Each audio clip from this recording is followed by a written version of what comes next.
If you are enjoying the story so far and need more Dungeons and Dragons in your life, I invite you to check out another group called the Long Past Podcast. They are working their way through heroism and tragedy in the events of the Chragan War. Their name and link are in the description below.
The elves stumbled a bit in a magma-filled chamber, netting themselves some interesting magic scrolls. But confronted with a clockwork dummy, they moved on, finding a magically warded secret door.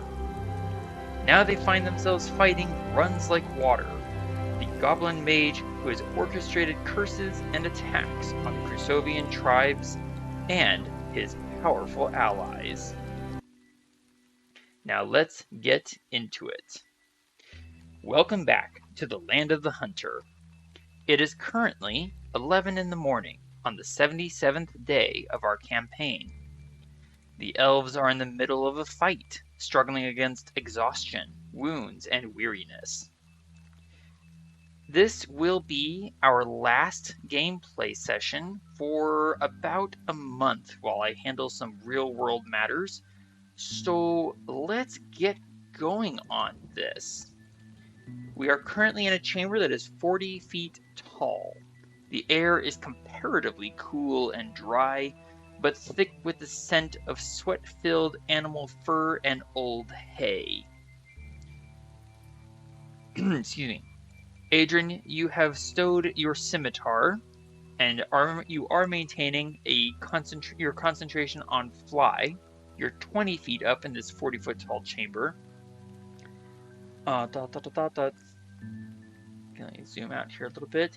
You have been chased all about by a baying fiery hound, a metal bull, and one of the what is apparently known as gogols, the tripodal apes. Thea, you're currently hidden outside the radius of the dimly glowing fungi. Off to your right, so right about here, just on the edges of your perception, you have detected the bugbear, who is apparently trying to make his stealthy way in this direction. We do know that there is a gogol in this direction. Thea, you and Varen both have blind sight an effect on ourselves, and Varen just opened up with his longbow and swift quiver in a volley attack on Runs Like Water, his cover of giant centipedes, and the half-orc barbaric-looking fellow standing there providing some cover to Runs Like Water. Hopefully that is a good summary. Sorry, what? Yes, that is the half-orc fellow that is standing there. Okay, thank you. Indeed. There we go. Try and put the initiative order where it's least in the way. So we are at the top of round 5, and before we kick into gear, Adrian, right away, please roll me 2 Delta 4 Acid. You previously cast Melf's Acid Arrow, and we forgot to apply the secondary damage effect to the Metallic Bull. Much appreciated, and thank you, sir. 5 additional points of acid. So that's in effect. Also, I need to correct a misinterpretation on the rules of poisoned weapons from last week.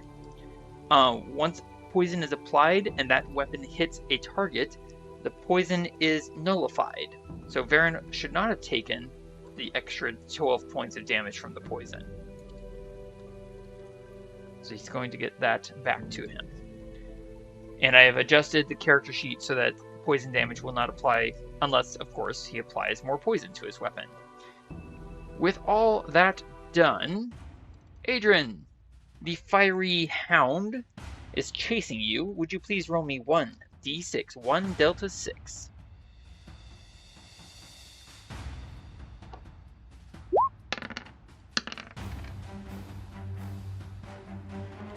It's as though a furnace has been rekindled as fiery flames fill the creature's mouth. You are 20 feet up. Let's see.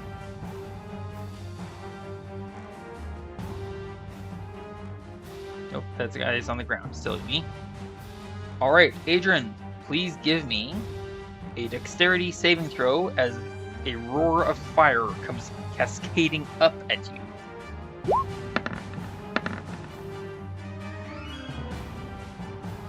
Well, that is a success. You're only going to take half damage on this.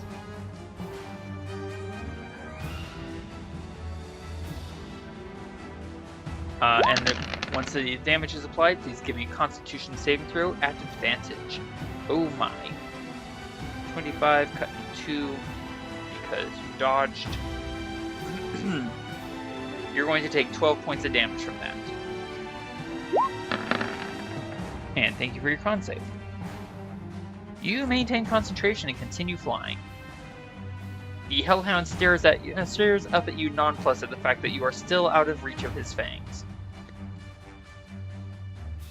Alright, so...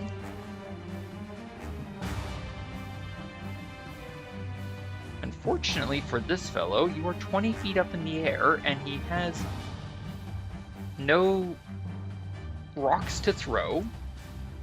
And given the fact that he's an ape, he has nothing else to throw of a certain fecal matter.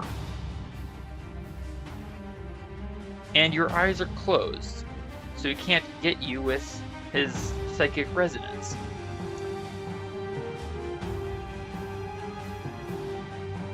Where did he start from? Feet there. So he cannot reach you. However, he can now see someone else. So he moved 20, that's another 20. Indeed, yes, he can see you now, Thea. So he is going to use his action to dash. And I believe that you also had your eyes closed after your turn, Thea. Would that be a correct guess? We'll say that, yes. I think that's a fair assumption, given the creatures here. Lowered. Say again? Whoa, I gotcha. Aimed at the ground. Alright, the other Gogol is once more going to give chase to Varen and have to dash to catch up to him. Varen's eyes are closed. The fellow down there, the half-orc, whom Varen slightly grazed with an arrow, gives a pure scream of outrage and goes barreling towards Varen. Once I have him in the correct square. Varen is out of range of his approach, so he is going to... Where is it? There he is. He's going to hurl javelins at Varen. Varen's eyes are shut, but Varen has blind sight, so this guy does not get advantage on the attacks. Yay! Javelin thrown. And now he's out of javelins. A 26 to hit. Ouch. Let's say that real quick. And I need to double check one thing real quickly. Where is it? Nope, that's not it.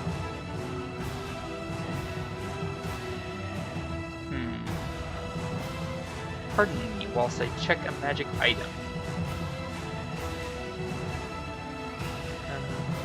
There it is. When a ranged weapon attack hits you while you are wearing them, you can use your reaction to reduce damage. So Varen's going to use his gloves of missile snaring to try and reduce that damage. 7 piercing damage coming at Varen's face. Spending his reaction. Where is it? Gloves of missile snaring. Varen snatches the quiver out of the air with his eyes still closed and tosses it aside, like, nah, not my problem. And then the 10 also missed. Yay, my concentration is not broken. Thea, please roll me 1 Delta 6.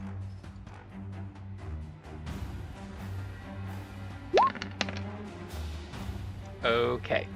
Well, that doesn't help the metallic bowl. Oops. Maybe I should see what the guy can see before I start moving him around. But, basically nothing. Well, that's great. Nothing except Adrian, and Adrian's out of range. Rude.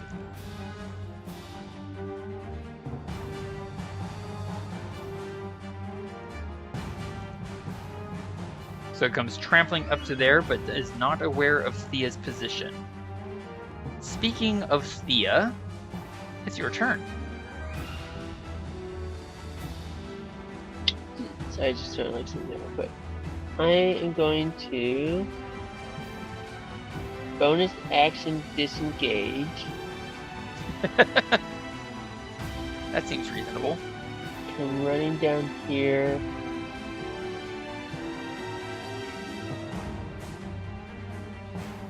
I think I want to try and like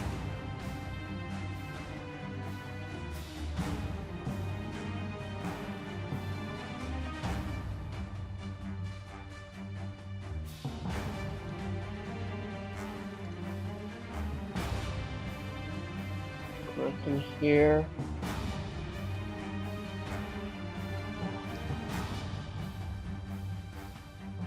And I'm going to use my action and my fast hands. Wait. You used your bonus action to disengage. Yeah. You could use your action to disengage, and then use your fast hands to do whatever else you were going to do. Yeah, it's gonna be the same thing either way, really. Yeah. But I'm gonna slip the my special poison onto my dagger. Ah, the poison gained from Sister Annabelle. Yeah. Okay. So, if I understand correctly, you have your dagger in one hand and your longbow in the other, correct? Yes.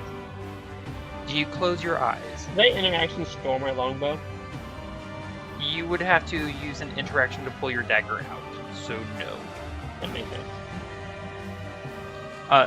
Did you want to close your eyes at the end of your turn? You do have blind sight, so attacks of opportunity will still be triggered, unless of course someone disengages. I'll lower my eyes. I don't quite want to close them, but I don't want to be looking anything in the face. Anything at all. You're looking at the ground. Where did my mouse go? There it is. Okay. You are still hidden. I don't remember what you rolled for a stealth check previously. This thing with multiple eyes is going to fly about 40 feet up and over. So it's at the roof of this chamber. Adrian, sir. Real quick. You are flying... I'm sorry? As an answer to your kind of subtle question, my current stealth check would be 27. Ah, thank you very much. Adrian, you are currently 20 feet up with a 70-foot fly speed. And your shield in one hand and no weapon in the other. What would you like to do, sir? And you are muted. Well, my first original thought was to put away my shield and then equip my bow, so then I could stay at a pretty good distance and try picking off anybody who came close, but looks like I do not have that choice since I am surrounded by a fiery dog and a metal bull. Do note that both of them are on the floor, are on the ground. You're 20 feet up. True. But they can still try to attack. So you've experienced the Hellhound often enough to know that their fiery breath only has about a 30-foot range. This is a 40-foot tall chamber. Yeah. Please if you want, you can give me an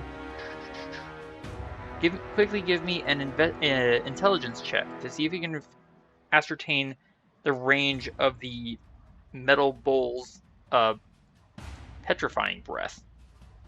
You were kind of caught in the middle of it previously. You couldn't really see too clearly. So let's see if you can correctly estimate the range on that thing. You said give an insight check, right? No, I'll take investigation. Oh, I'm sorry, I left advantage on that one. My bad. That's okay. Either one would have been a success. 26 or 23. Gee. So the Hellhound's fiery breath and the petrifying breath of this metal bowl share one thing in common. At least one thing. Only about a 30-foot conical range. So if you're 40 feet up, there's literally nothing they can do to you. Alright, so I'm probably going to move myself another 20 feet high. Taking no attacks of opportunity because you're not adjacent to anyone. True. I still use my action to put away my shield. Excellent.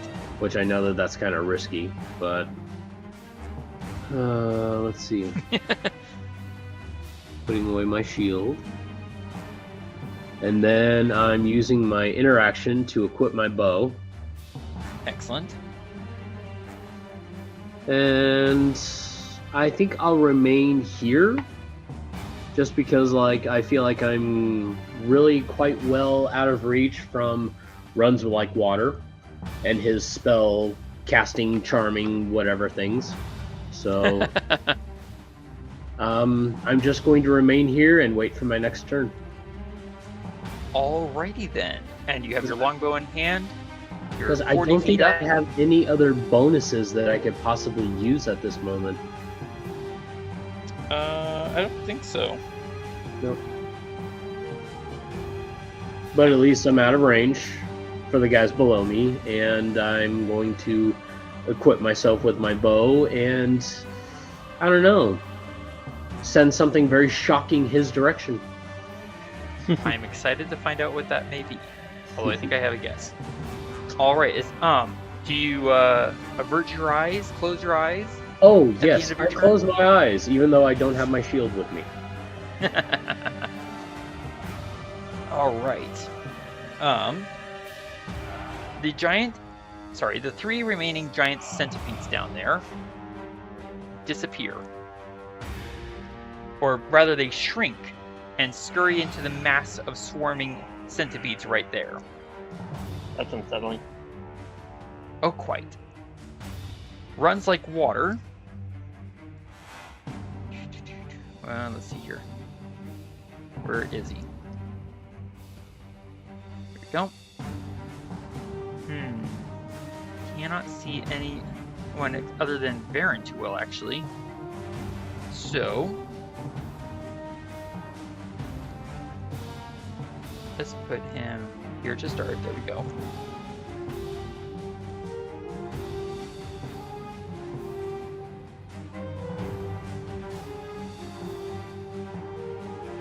Rushes to here, yelling shrilly in Goblin, "Destroy that intruders!" Sorry, my eyes really bugged me. Where does here go? There it is.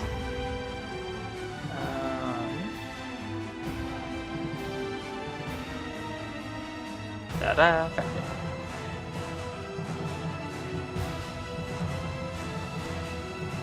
Thea, you perceive without actually seeing. Oh, sorry, my Dungeon Master screen has decided to go slow.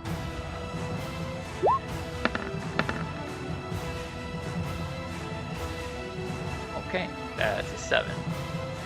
Such a great stealth check there.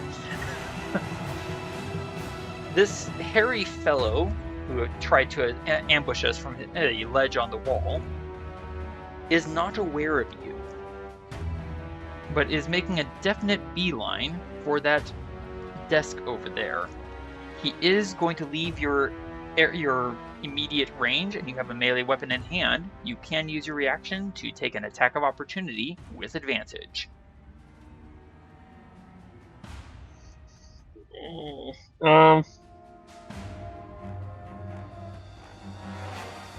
I'll do it.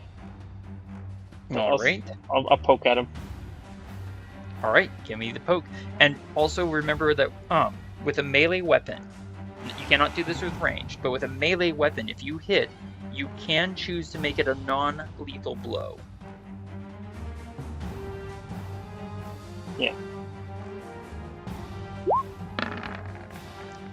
I did say with advantage. Yeah, and that's not supposed to have sharpshooter on a dagger. Correct, because you're not shooting.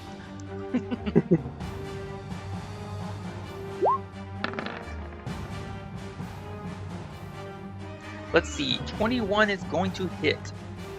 Would you like to roll damage? And there it is. So that is purely from sneak attack, 40 points of damage, and 6, so 46 total damage. I'll make it. Sorry, go ahead. I definitely want it to hurt a lot, but I'll make it a non-lethal blow. Excellent. And Adrian, what was your question? Well, about the sharpshooter dagger attack, I'm thinking, yeah, you can't do that, or you can't do dual wielding bow shooting. Correct. Okay, so you're making it a non-lethal. So the hairy fellow starts forward. Clearly, his gaze is locked with desperation on that desk with the glowing crystal, as though he's desperate to get there for some reason. And as he starts forward, you slam the dagger home, and he gasps and slips and falls. You mentioned non-lethal. So yeah, I'm gonna stab him in the back, but not in any lethal organ.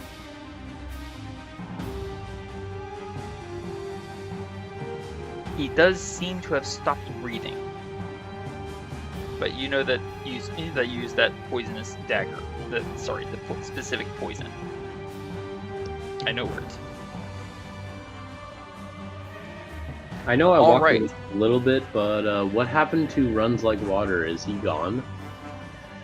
No, he's running here. He's run to this point. He tried to take a stealth check, but only got a 7. Oh, so he's running away, just like Running Like Water. I mean, hints in the name. Just saying. Well, somebody better grab a rag and soak him up, you know what I mean? Right? Thea, your position take the is... path of least resistance. I'm sorry? I said it's almost though he wants to take the path of least resistance. Right? Thea, your position is now revealed. Which does 2 things. First off, it's going to trigger a reaction. Whilst a swarm of centipedes come skittering across the floor towards you. Gotta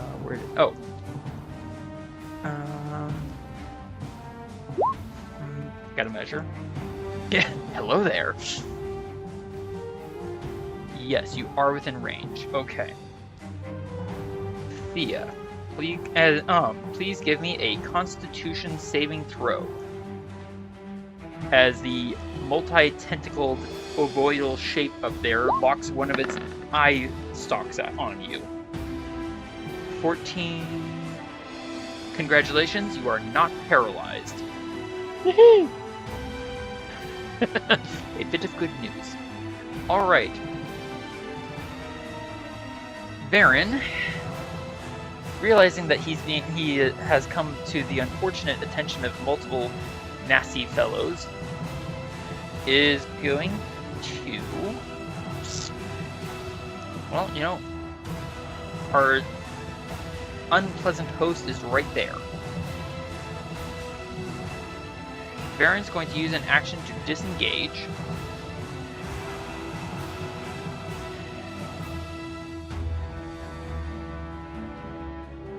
Coming to a skidding halt here.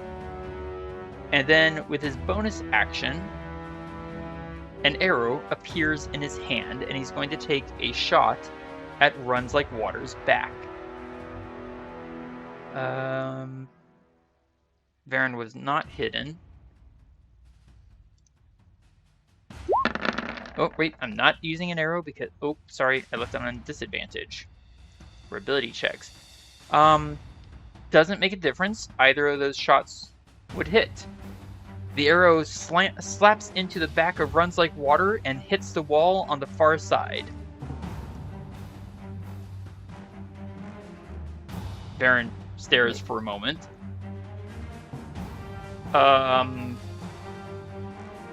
It didn't hurt him. Help?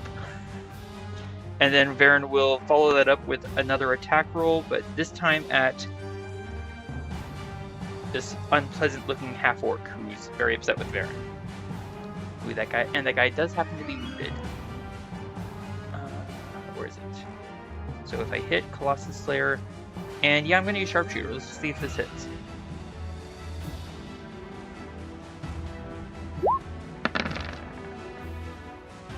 Kind of hope it does. Okay, 22. 17 to hit. That definitely hits. And that is... Why didn't it add Sharpshooter? That's interesting. Alright, 2 from Colossus Slayer, 10 from Sharpshooter, and 12 from the arrow itself. So that's 24 points of damage. Here. Top of the round. Adrian, please roll me 1d6, 1 delta 6. Let's see if the fiery beast down there will, or yeah, below you, gets his fire breath back. It does not get its fire breath back. It's just standing there, giving a kind of barking, howling growl up at you, to no apparent avail. This Gogol, seeing Thea suddenly appear over there, is going to use its action to dash. That's a bunch of bull.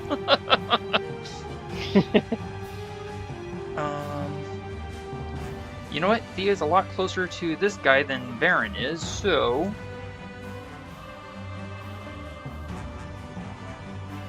Except he does not use his action to dash. Thea, 3 attacks are coming at you. And you do have blind sight, so no advantage. Prepare yourself. And I duck, and I jump, and I squish, and I turn myself into, something very tiny that's hard to hit. Okay. I don't know. Oh my goodness, I hope that works. I get a 15, a 28, and a 15 to hit. The 28 hits for... Yeah, the 28 hits for 19 slashing damage. Yes, which I will use my uncanny dodge reaction. Excellent. That'll be, at that point, 9 or 10 damage. Sorry, it took me a moment to catch on to what you wrote, sir, mostly because I didn't hear it, so the tone was missed. To answer your question, that would be 9 points of damage to you, Thea. Okay.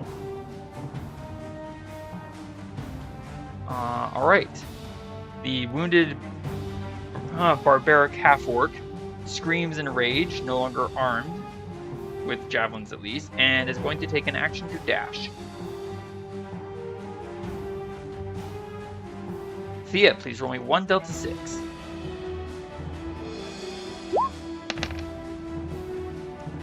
Okay. Okay.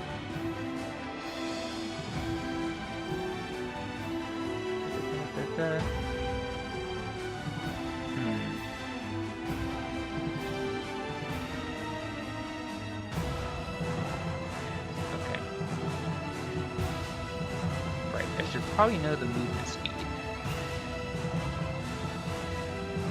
There it is.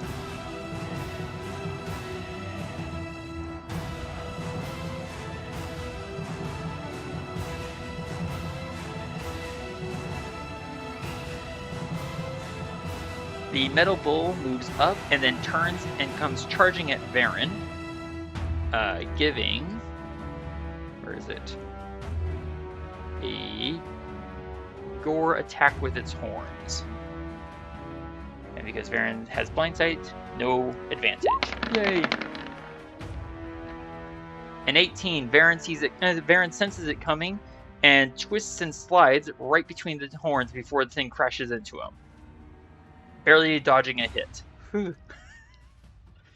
Thea, your position is revealed. There is an apparently dead, though you know it to be slumbering, hairy fellow at your feet, 2 Gulgles right next to you, and an unpleasant swarm of centipedes rushing at you. What would you like to do? So I was kind of hoping this guy would still be kind of like half standing, kind of leaning on me as I stabbed him, kind of thing. And I'd like to use my bonus action, fast hands, as an attempt to kind of like grapple him and shove him into the Gulgles. Although I don't know if you'll allow that with bonus action or if I need to use my actual action. He's basically an inert body. You slammed your blade in as part of a reaction, so give me... Let me think about this. He's basically an inert object at the moment, so give me an athletics check to try and push his body at the Gulgles. If you succeed, I'll call it an interaction. Well, that's a 25. You succeed. So, just with your interaction, not your action, not your bonus action, you shove the limp body into the face of the 2 Gulgles. Is there something specific you're going for with that? Well, I'm gonna shout, "Eat this!" And I'm gonna, let's see, what am I gonna do with that? I think I'll use my action to... hold on. Yeah, I'll use my action to disengage. Okay. Actually, no, I'll use my action... Yeah, dang it, I can't choose my mind. I'll use my action to disengage. I can't make up my mind. Sorry. So yeah, I'm gonna kind of like throw him bodily into both these Gulgles. I'll say, "Eat this." I'll use my action to disengage, and I'm gonna move off this way.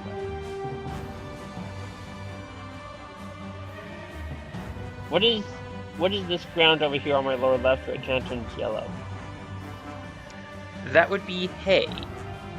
Old, stinky, slightly rotten hay.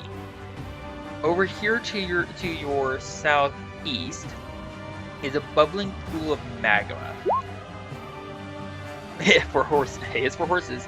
And take yourself an inspiration point, Adrian. This pot that is suspended over the boiling magma is exuding an absolutely disgusting stench, and you can hear the bubbling of some hot liquid within. It kind of smells like a disturbing stew. Move over here. What, you don't want to go near the stinky stuff? Not really, no. I also don't want to go near the light. Fair. Alright, so you action disengaged, moved about. Bonus, did you want to use your bonus action for anything? That was to throw the limp body into the Gulgles. No, I told you if you succeeded on your athletics check, then I would count it an interaction. Oh, I'm sorry. I thought that was my bonus action. Phew, Shrek! I had my mouth open and everything! Well, in that case, I have a bonus action hide. That makes sense. I thought I used my bonus action as to kind of use an object to throw the body. Use an object. You know what? That's a fair call. I will accept that. I mean, So yeah, you it's move not over like there, much you are... of an advantage, but I thought that'd make more sense. No, that's a fair call. I just hadn't read that far down. In that tiny little square of text. Yeah. So you moved over there. You are not hidden. But you are not, immediately surrounded by bad guys. And do you close your eyes, lower your eyes? I'll lower my eyes. As you wish. Thank you for asking. Of course, I try to remember. What is this guy's movement speed again? Oops, I moved them too far.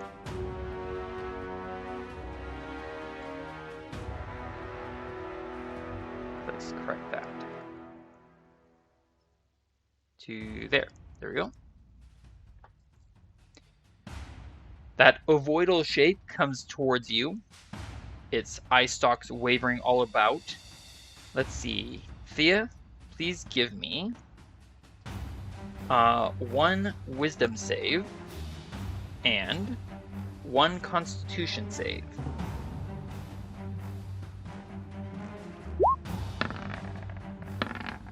The 22 for the wisdom save is a success and you are not confused. However, a purplish, cold, and necrotic ray comes lancing out at you and strikes. Let's see here. And you are going to take 14 points of necrotic damage. This is not an attack roll, so Uncanny Dodge does not apply, just so you're aware. Yeah. Adrian, you have your longbow in hand, no shield, and you are 70 feet off the floor. You also saw Varen's shot go right through Runs Like Water to no apparent effect. Now, that was with a regular arrow, right? That was with a regular arrow, yes. And we haven't even tried attacking him with any of our special arrows? Not our special arrows, however, you did see Varen shoot him when he was down there at his desk, and wound him with a regular arrow. With a regular arrow, so... Yeah, it still doesn't make any sense.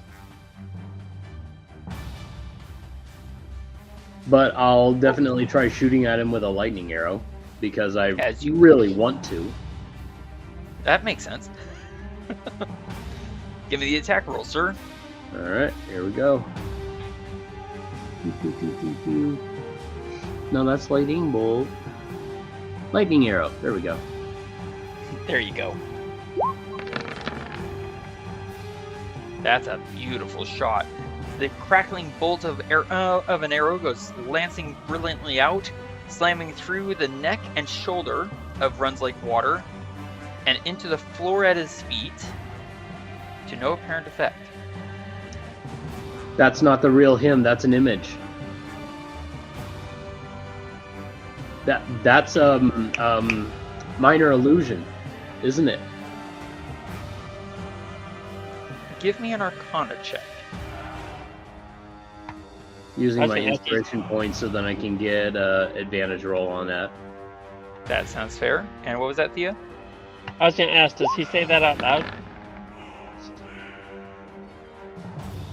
Adrian, you recall that we gained an account from the Knolls that a goblin mage appeared to them that could not be touched, no matter how much they tried to eat him.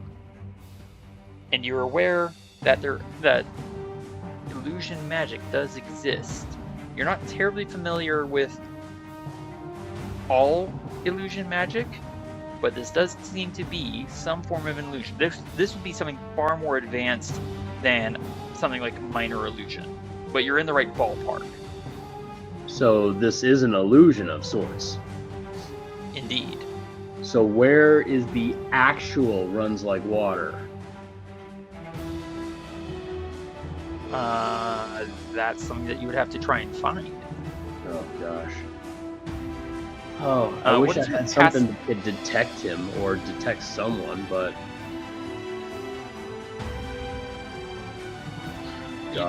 So what is your passive perception, Adrian?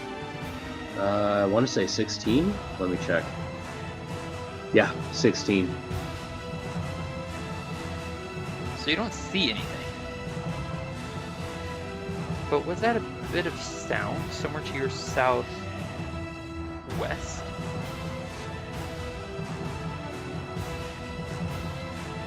Is he still at the desk?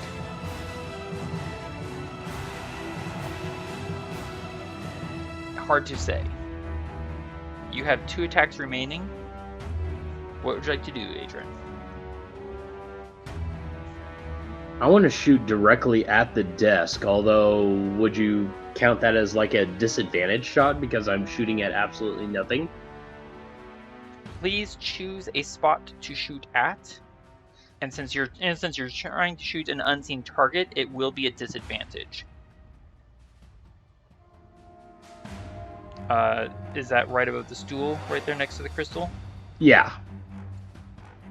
Or whatever that round dome thing is. The round dome thing is a crystal, a glowing crystal. Yeah, I want to shoot at that square. All right, give me the shot at disadvantage. All right, here we go. Disadvantage. And I'm using another lightning arrow.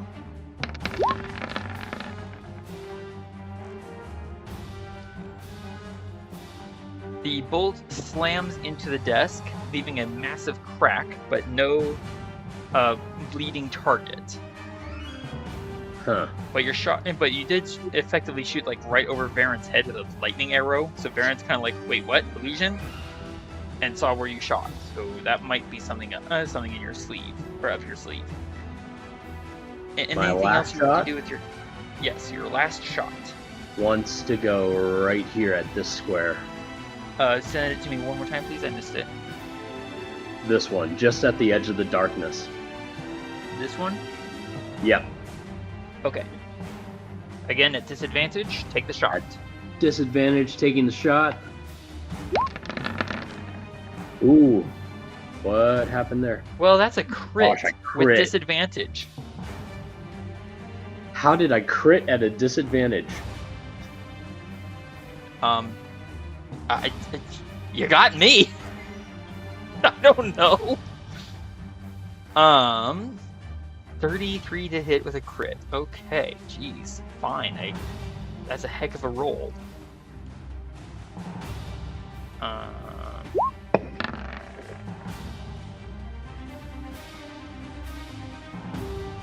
There is a goblinoid scream of pain. But the target is not revealed. Oh! Where did that shot hit? Sorry, give me 1 second. There we go. Sorry, I was doing mental math. My brain is just kind of like, I don't want to work for you. The shot hit here. Mm-hmm.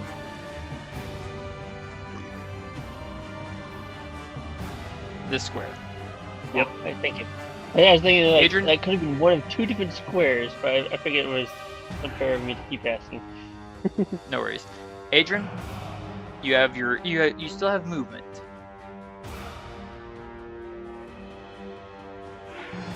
Yeah, And I you're don't want to 40 get feet too up. close because of what he did to me last time. Anything else you want to do with your turn, Adrian? Yeah, I'm actually going to fly over here, though. What is that, about 35, 40, 50? I want to be, like, right about here or so.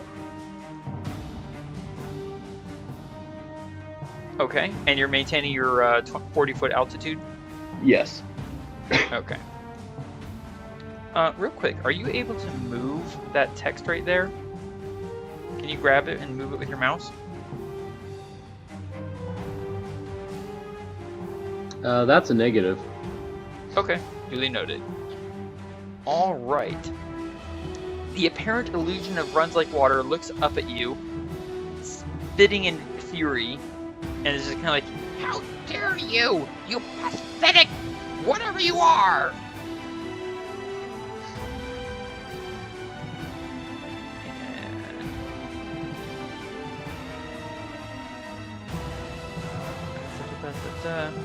Sorry, I'm juggling things.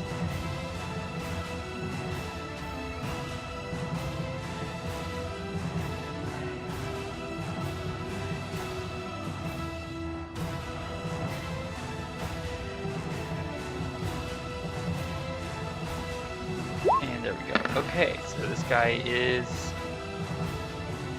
inactive, shall we say.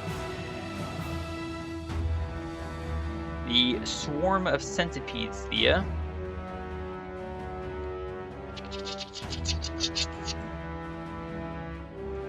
Stays away. It stays away. They're coming for ya. All right, Varen with blind sight, having turned and looked in the direction that you shot, and having seen your lightning arrow strike apparent nothing. Oh, and I forgot that Varen did take a clear eye, and we're still in the first minute of combat.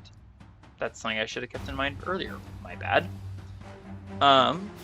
What is Varen's passive perception?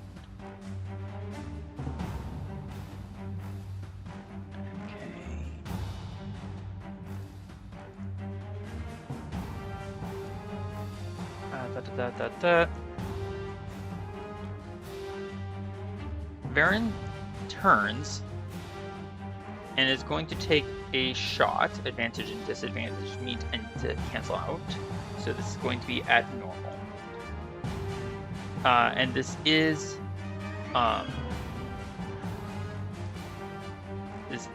going to be a bonus action to shoot as its arrows leap into his hands. Or hand, excuse me.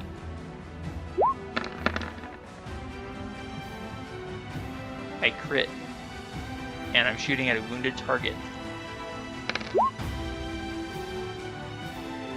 So 8 plus 8 from the Colossus Slayer's critical hit, plus the 2 rolled, 10, plus 14 from the shot itself.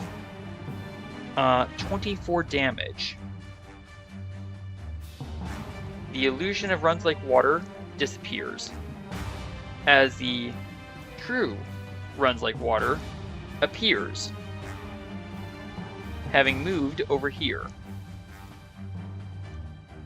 Varen's wooden shaft is transfixed between runs like water's eyes.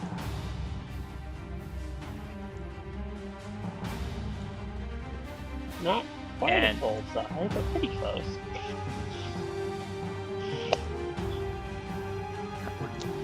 I'd like to see you do better, Thea. Well, I mean, like, it's really close to one of the bullseyes, but really close to the other bullseye, but it's right between the 2 bullseyes. Are you talking about the actual bowl or something else? No, I was just trying to make an odd joke off of, like, the really close shot to hitting runs like water in the eyes. No, I meant to sharpshooter and I forgot. Oh well. Varen's going to snap a quick shot at this half-orc here. But only gets a glancing blow for half damage. And that was with his bonus action to attack. Varen will take his action to disengage.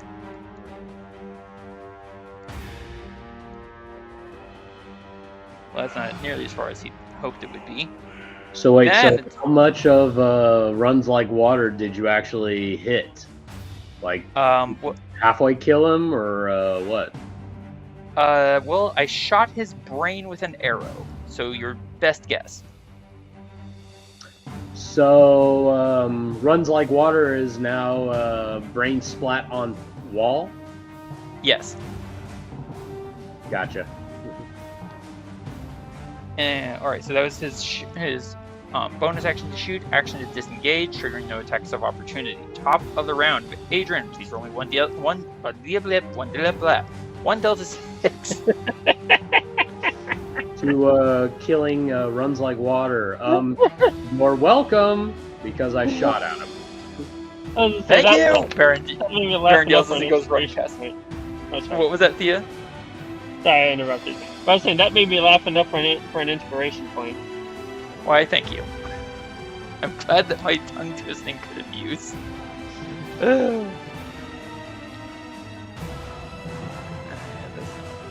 Alright, so the fiery breath of the Hellhound is not recharged. Oh, I thought that was for the bowl. Nope. Oh, well. Yeah. Since it can't get to Adrian,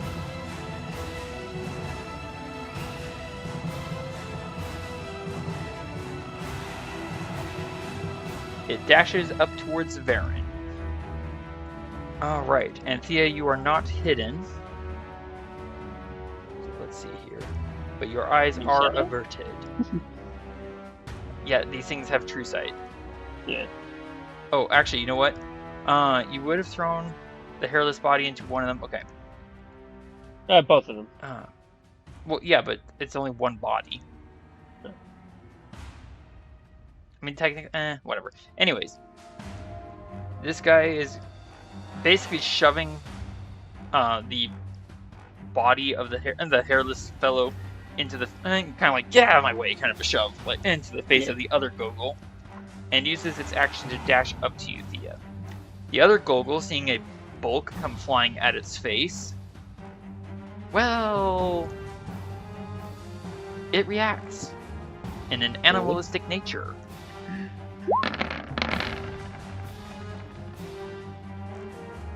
Getting a 20 to hit on an unconscious body. Do I have conditions? Incapacitated. Oh, unconscious, excuse me.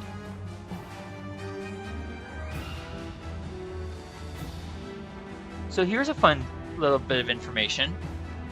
The body, Thea, which you knew to be unconscious from the poison, any attack that hits an unconscious creature, if it comes from within 5 feet, is a critical hit. Oh, jeez. So, Thea, please roll me 2d12 plus 5.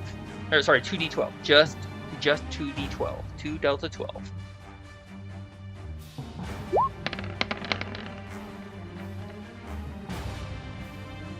The hairy body is rendered into multiple pieces. Ouch. Bit more extreme than I was thinking. That sounds...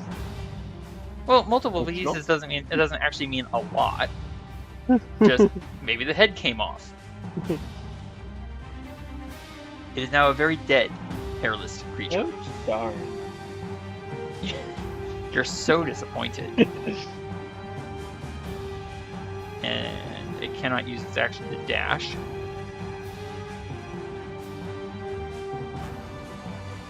Right, Varen's new dance partner. Having seen which way Varen went, looks up at you as says, Adrian, what languages do you speak?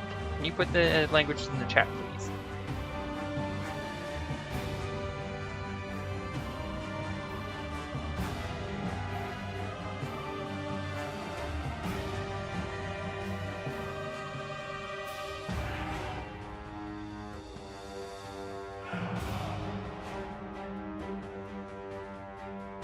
Adrian?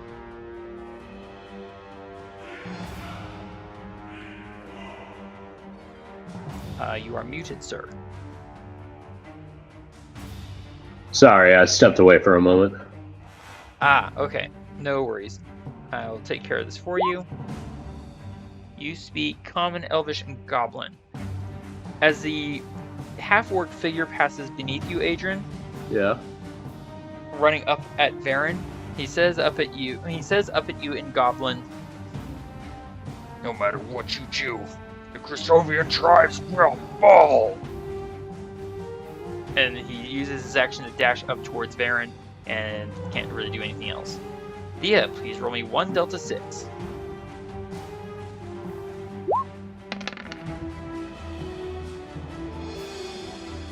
Okay.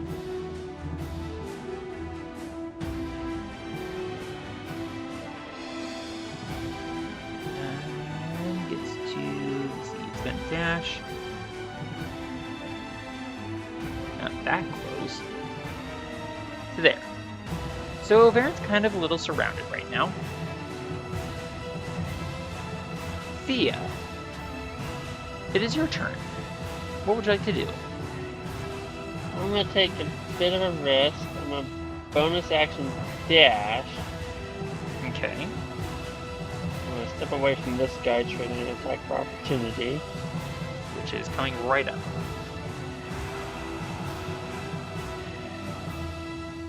By the way, good job figuring out the illusion there, Adrian. Oh, I left it on advantage. I'm sorry. Ignore the 18. It is a nat 1. And it hits thin air as Thea disappears. Just bye. All right, so that was your bonus action to dash. And I think I'm going to action dash as well. This thing's eye stalks are following you. Why does it follow?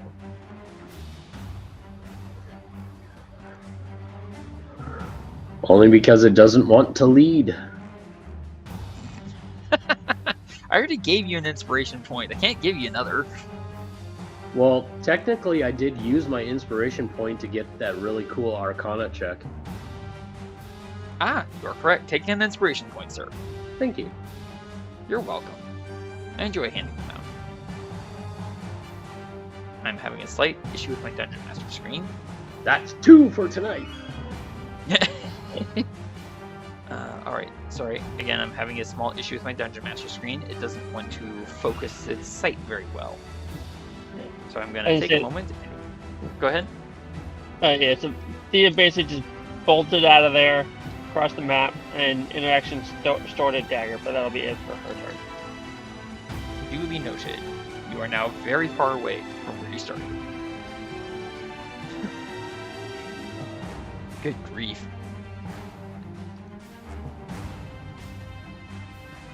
That movement speed is really nice, isn't it? We'll see. I don't know if Tentacle Face is going to be able to follow me or not. Its tentacles, indeed, are following you.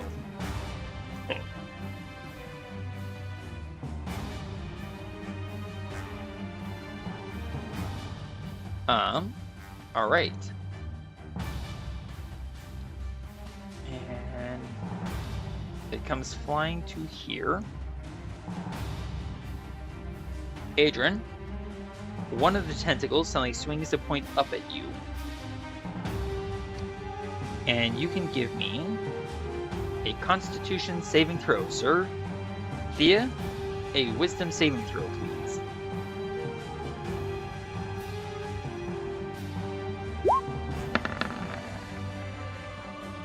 Is this Constitution saving throw at normal? Unless you want to use your inspiration for advantage. And Thea, you are not frightened. Adrian, you are not paralyzed. Nice. Oh look, Adrian, it's your turn. Oh, how much I really want to help you out, Varen, and hit all 3 of the guys, but well, the tentacle thing kind of struck a nerve. Fair enough. Now I'm gonna strike one back. Let's see what you do with this. I used 3 of my lightning arrows. 1, 2, 3 last round. And now I'm going to use 1, 2, 3 more. Excellent. Thank you for remembering to take them away. Here's the first one going and to the first shot's a crit. Oh yeah. Looks like you're getting back some of your own after all the crits that were landed on you. Ha ha ha ha ha. First shot, 18. And you just, in your mind, you hear a startled shout of, "Hey, that tickles!"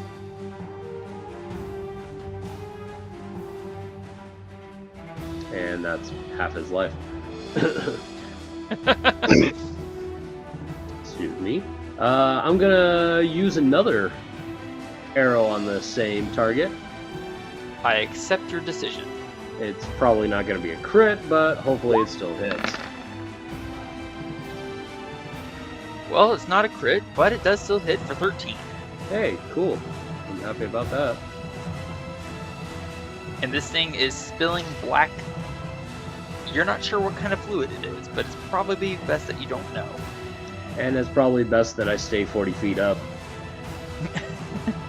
It smells rather noxious. Well, I'm going to try to attempt to put it out of its misery. Okay, well, let's see how this goes. That was almost a nat 20. It hovered. 3 bolts of lightning slam into the ovoidal shape, discorporating it. And as it shatters and bleeds and dissipates like a mist, Adrian, you hear a final thought of, "But I don't want to go home yet."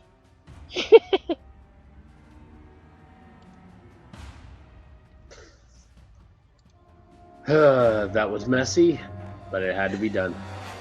And you have the rest of your movement speed, sir. I'm gonna float like a butterfly over here. Give you some cover fire, although I'm pretty sure this is not gonna give you any advantage attacks. Do you close your eyes, Adrian? Oh, there's still monkeys around? I close my eyes. There are indeed. Monkeys. Oops, too far. Who's calling it? They take your action to dash. What'd you just say, Adrian? Who's calling a chump? Chimp? No. Okay. Varen is slightly surrounded, and not too fond of this.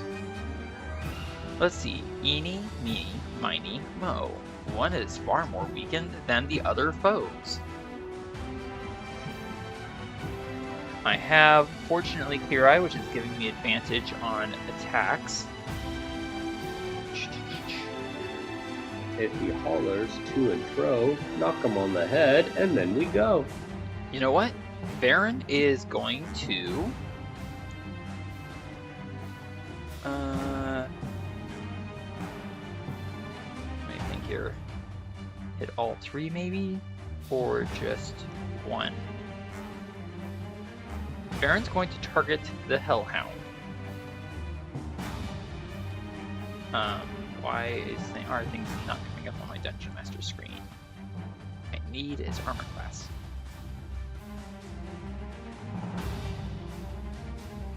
Hang on. Let's see if that worked. Interesting, it's not giving me any information on my Dungeon Master screen. How rude. Alright. This should be interesting. Excuse me, because I don't want to refresh my screen and lose all my character sheets and notes. So, Varen's going to start by attacking this fellow with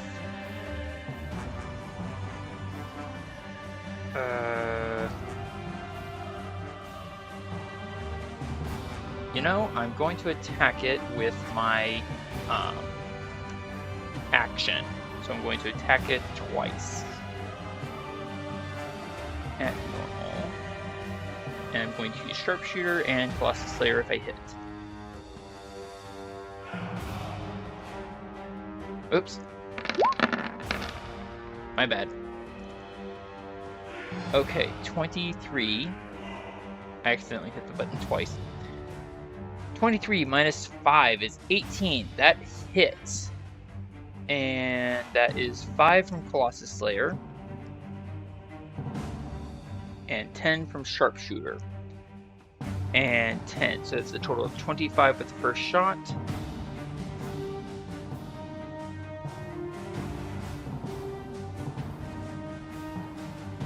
Okay. I had not intended to roll with Sharpshooter and Colossus Slayer on the second attack, but I did anyways. So 16 minus 5 is 11 to hit, and that's a complete miss. So let me turn Colossus Slayer off. There we go. Shooting again. Again with Sharpshooter. This time deliberately. And that one. One more time. And I am using my bonus action to make these 2 extra attacks. 2 nat 1s in a row? That's brutal. Somebody just kind of doesn't stares like. Say that again, please. Somebody doesn't like you. Apparently. Adrian, 1 Delta 6 for the Hellhound, if you please. And even if you don't, please. Okay, well that is not recharging the Fire Breath. Wait, why didn't... Oh yeah, I didn't want to trigger... I was about to say, why didn't I move? And then I remembered, oh yeah, because I don't want to trigger 3 attacks of opportunity. You're welcome. Thank you for not recharging his fire breath. Anytime, anytime. So instead, it's going to bite at Baron and miss.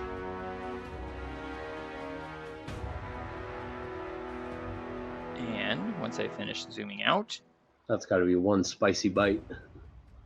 well, it would have been, except it missed. Thank goodness. Okay, again, I'm having an issue with my Dungeon Master screen, because I'm trying to zoom in, zoom out, zoom in, zoom out, and it's getting grumpy with me, apparently. I'm sorry, please work kindly. Okay. Finally. This guy is going to use its action to dash. Thea, correct me if I'm wrong, but you did close your eyes, yes? Or avert your eyes? I lowered them. Okay, thank you. I'm going to take an action to dash to here. Take an action to dash to here. Thea, you just hear, it kind of sounds like 6 different legs coming across the floor towards you. The half-orc, that is right there next to Baron, pulls out a very long, heavy-looking sword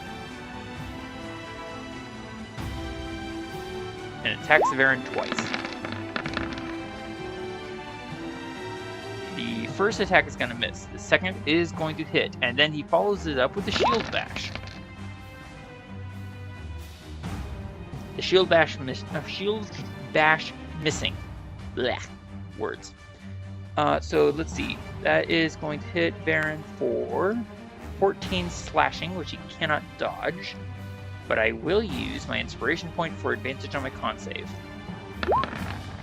Oops. Might have helped if I hit the advantage button. Well, that did not work for Baron. Baron loses concentration and Swift Quiver goes away. Uh-oh.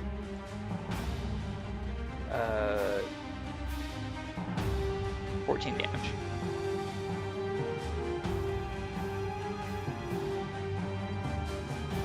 Alright. Thea, please roll me 1 Delta 6. Please. I even said the magic word. Okay. So the metal bowl does not get its petrifying breath back yet. Yay. Okay, let's get some of these things out of my way. Adrian, I keep seeing puff and blow your house down. Going to try and spear Varen with its horns. Getting a crit. Oh my gosh. 34 points of damage. Yeah. Thea. Excuse me. It is your turn. What would you like to do?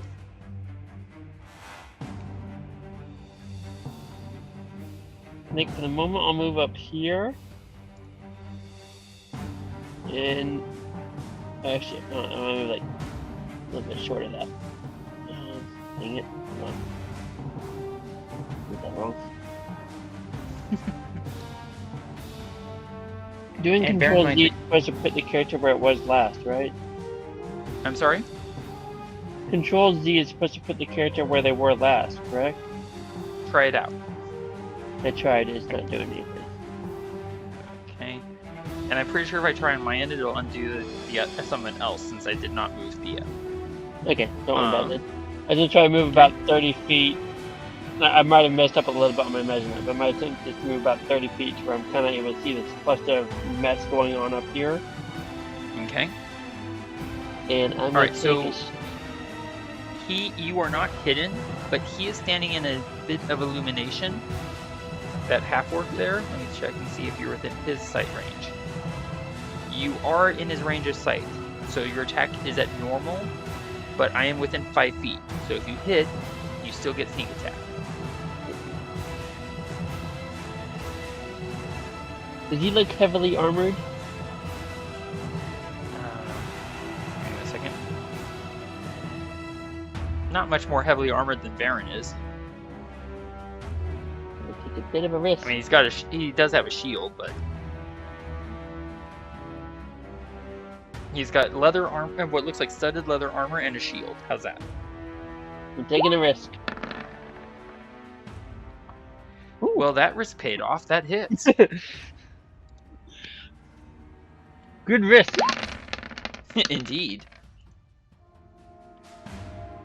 Alright, so that's 10 from Sharpshooter, 30 from Sneak Attack, and 6 from Piercing, for a total of 46 damage. Watch that health bar.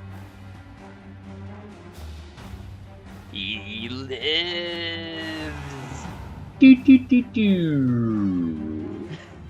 But only barely. I'm gonna bonus action dash.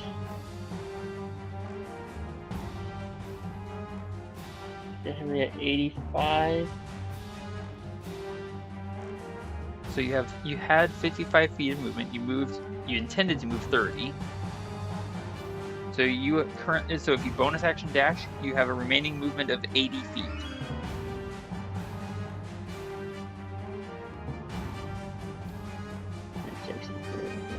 Yeah, don't want to do that. Do not want to do that. I'm gonna go up here, I think. You find yourself positioned near some curious-looking fur and skin beds. Yes. Anything else for you, Thea? I imagine they Such look as, comfy but stinky, and other than that, I think I'm done. okay, do you avert or close your eyes? I will lower my eyes. Avert my eyes. Adrian, you're still at 40 feet in the air. We are closing in on, let's see. Yeah, okay. Who are you shooting at? That one goes to the Hellhound. That hits for 11, and in a burst of flame, smoke, and lightning, it's dead and gone.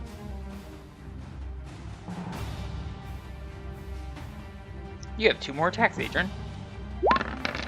Next one goes to the guy right next to him.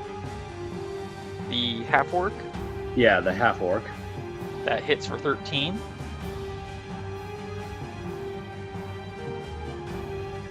Oh, and he's still not dead. Oh, well. Nope, he is still alive. Then I guess my last and final shot is going to go right at him as well. Alright. Why won't you die? That is a glancing blow for half damage. So But 5. still. He yet lives.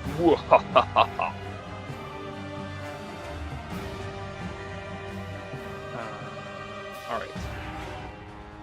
At the end of this round, it will... No, sorry. We're nearing the end of round 8. So we're actually getting pretty close to where we will have been a minute in combat. When we hit round 10, Adrian, you will have, thinking, I believe 7 minutes left on fly. Alright. Anything else for you, Adrian? Oh, there you are. Yeah, I'm actually gonna move down here. Well, over here anyway. Okay. Only because I want to be near Baron, just in case if he goes down. I want to give him a heart sand poultice or something to revive him. Noted. Now, bear in mind, the passageway that we're in is not 40 feet up. No, it's not. So I had to fly down, and I'm nearby. Yes. Nope, the tunnel we're in is only 30 feet tall. So if this thing regains its petrifying breath, it's a chance I'm willing to take. noted. All right. Excuse me.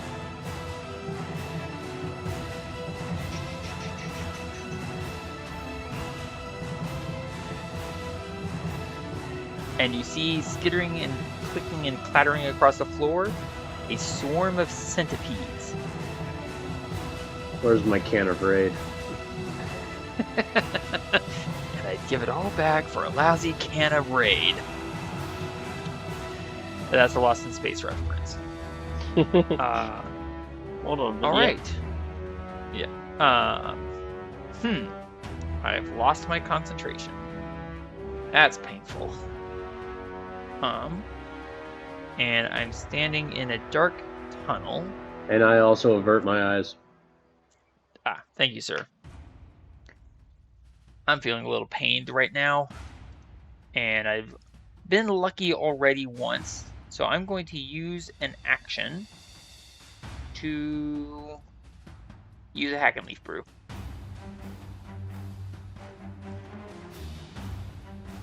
Hack and leaf brew. Oops.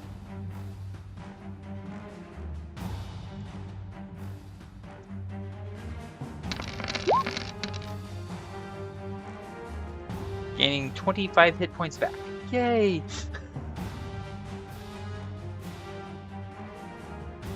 So that was my action.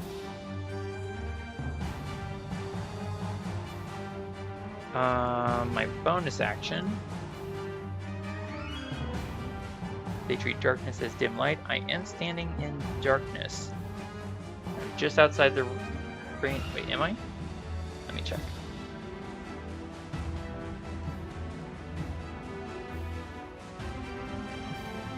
I am not. I'm standing in the range of the radius of some of these mushrooms. Well, that's a bummer. Well, okay. Varen is going to have him healed. I'll trigger one attack of opportunity from the half-orc brute. Moving myself to the north and around the big bull fellow. And I'll use my bonus action to hide. Oh, and Varen takes 16 damage. Ow! With disadvantage because I'm exhausted. A nat 1. Alright, so Varen's more or less hidden in an area of in an area of shadow. Let me check something real quick. Nope, Varen is not hidden. At least from the metal bull. Varen is hidden, ironically, from the guy who just hit him. Top of the round. This guy.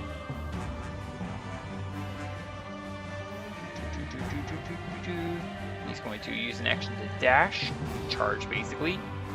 Action to dash.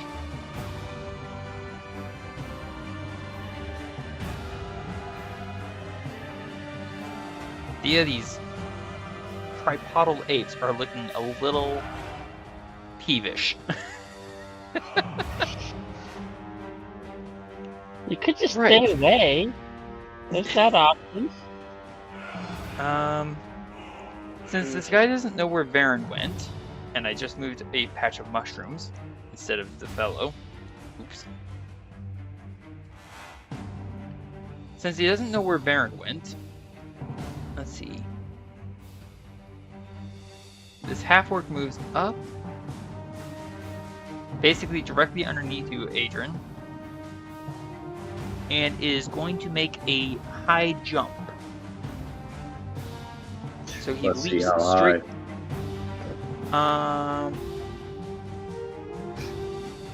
Half-orc can't jump. Let's see, so he's 5 feet tall. Not 5 feet tall, whatever he is. He is not within range to hit you. Come on, man. I dare you. I dare you. So instead, he throws the sword at you. Ah! And take an inspiration point. I get a 13. Pretty sure even without your shield that doesn't hit. Alright. Adrian, please roll me 1d6. No, but it still scared me knowing that there was a flying blade coming at me. Just whee! And then it falls down to the ground. Okay, so the bull does not get its breath back. Haha! Yay. So it turns and it tries to kick at Varen. Oh, please miss. Hey, it missed! Yay!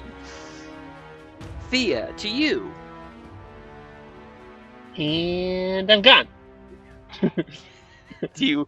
Oh yeah, you can't really hide from these guys. Never mind. Yeah, I'm a bonus action dash. I'm gonna take a risk on getting attacked. Okay, so there will be an attack of opportunity when I figure out where my mouse is. So this one here. Yes, thank you. What? I'm so sorry. Okay, so either one would definitely have hit. Huh? You can uncanny dodge. Okay, sorry, I was I've reading got the to- who's thing. I was confused for a second. No worries. Yes, I will uncanny dodge. Alright, so that becomes 11 points of damage. You have your action and your bonus action still remaining. I have a bonus action dash. Okay. That leaves me 35 feet of movement. Ah! And- Swarm of centipedes! Yeah, I'll shoot at the swarms. No, I'll shoot at the big thing. Actually, sorry. Alright, you are attacking at normal, but you have an enemy of your target within 5 feet of your target. Sneak attack if you hit. I'm going to assume he looks somewhat tougher than the half-orc. I mean, it is a metal bull. If you have an inspiration point, you can use it to gain advantage on your attack. That sounds intelligent. Does it? I think it does. I can find the right buttons. There we go. Sorry. Trying to double check the buttons. So Adrian rolled a nat 20 with disadvantage on both rolls. I rolled a nat 1 with disadvantage on both rolls. 25 to hit. Hits. And that is 10 from sharpshooter, 38 from sneak attack, and 7 from piercing. Checking something. Yes, okay. 48 plus 7 is a total of 55 damage. Watch that health bar. It is It's bloody. just running by as you hit it. Ping! Ring the bell! Ting! Bye! Alright. Excellent shot, Thea. And do you avert or close your eyes? I will lower my eye. Thank you for asking. Adrian, it is your turn. You're 30 feet in the air. Time to go cow tipping, boys. Yes, please. I don't want to be turned to stone. That is not on my to-do list. First lightning arrow is attack, but it's also going to be used at advantage because I'm using my inspiration point. Alright. They get an advantage. Well, that makes a 20 into a 32. That hits for 8 damage. Arcs Nice. of lightning just creeping and crawling all over this thing. I'm also going to Oh, throw. weak one! I'm also going to throw another lightning arrow at the half orc. Okay. Who has not yet reclaimed his sword. A 15 is a glancing blow for 4 points of damage. He's Just still decent. alive! Want to see me attempt fate here? I'm going to throw another lightning arrow at him. Okay. Well, that'll hit. For full Yeah. damage. Sorry, jamming 1 second. Getting a cartoon image where it kind of flashes between the regular half-orc and his armor, and then this, like, white skeleton kind of blacked out with everything else around. Flashing back and forth. That's like very Animaniacs there. It's very. I'm sorry, I was making lightning sound effects and did not hear your comment. What was that? I said it's very Animaniacs. Indeed. Try and find the name of it. He's going to use his relentless endurance to, instead of dying, fall to 1 hit point. Fall to 1 hit point. Good for He you. is still alive. Still, I'm gonna fly over him, spin around here to the other side of the bowl, and then I'm gonna land on the ground. Oh, So I You're can no give longer Varen the assistance that he needs to attack at advantage. I see. All right, but before... Oh, and do you close your eyes, avert them? Oh yeah, I wanted to send you a particular message in the comment Oh. board.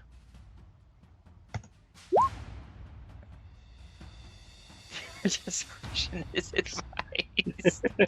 Okay, take an inspiration point. Yes!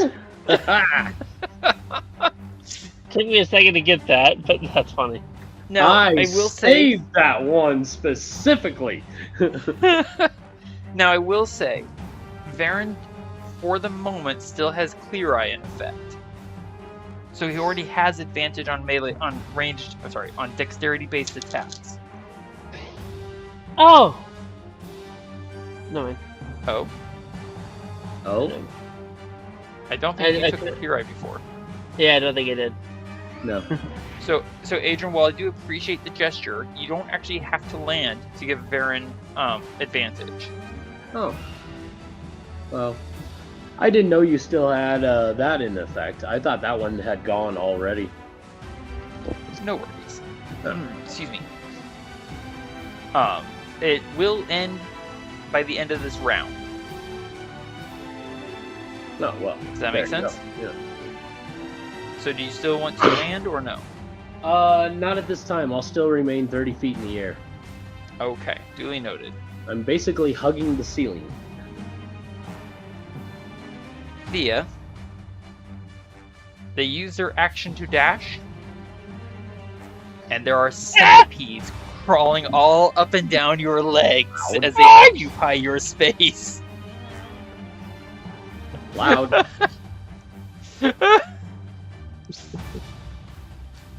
They are crawling all over you. Get it off me! Get it off me! Alright, so Varen is hidden from one creature, but not from another. Varen will step to here.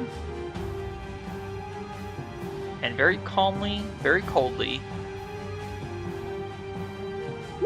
take a shot. Whoops, I think I left some. Yep, I left my sharpshooter on and I crit.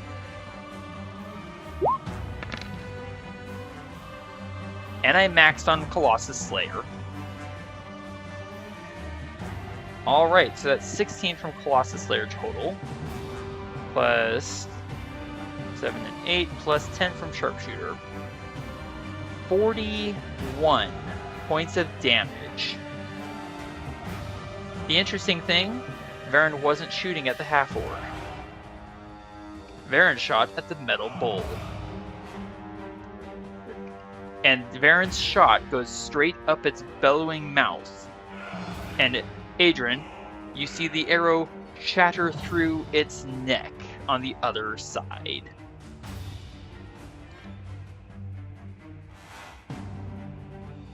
The metal bull falls down dead.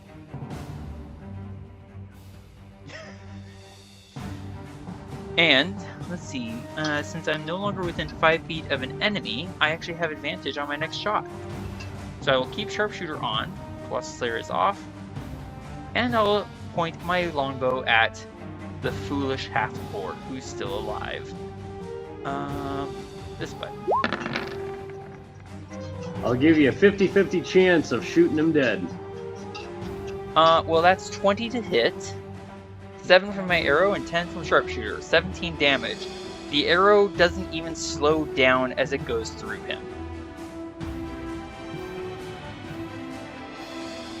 Panting and badly wounded, Varen is just kind of like, okay, now, you're welcome. And then bonus action hide.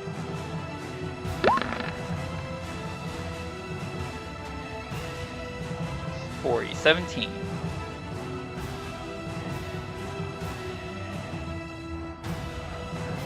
And straight down to, let's see, where's Varen going to go? Varen goes. Your passive perception is a 16. You're not entirely sure where Varen went until you see him pass briefly through the shadows beneath you.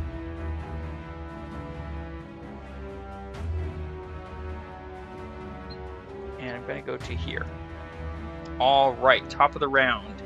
Round 10. Clear Eye has worn out. Varen no longer has advantage on dexterity-based attacks. So please help me remember that, because I might forget it. Okay. Using an action to dash brings this fellow to there. And they do see Varen, so Varen's no longer hidden from them, just the swarm of centipedes at this point.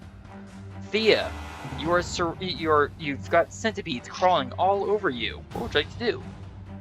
Scream, jump, and jump out of my skin? Do I feel like the centipedes are like inhibiting my movement? Do I feel like they're slowing me down of running or not? No. Call that flavor text. Stop. They're in your. They're occupying your space. They're occupying your space. So for the moment, our bonus action dash. Okay, that will trigger an attack of opportunity. For what? From a centipede? The centipedes. Can I leave them behind? Yeah. Oh. They're still going to attack you though. I thought they're like on me, like you know. Like I if said, I run, that's with me kind of thing. That's basically flavor. Like I said, that's flavor text. As you're running away from them, they will trigger an attack of opportunity. Oh, okay. Sorry, Yeah. I just thought it was something slightly different. Sorry. But just remember, when ants are in your pants, it'll make you do the boogie dance. Yeah. Well, I am boogieing out of there. I'm still going to do that. And I hit the wrong button.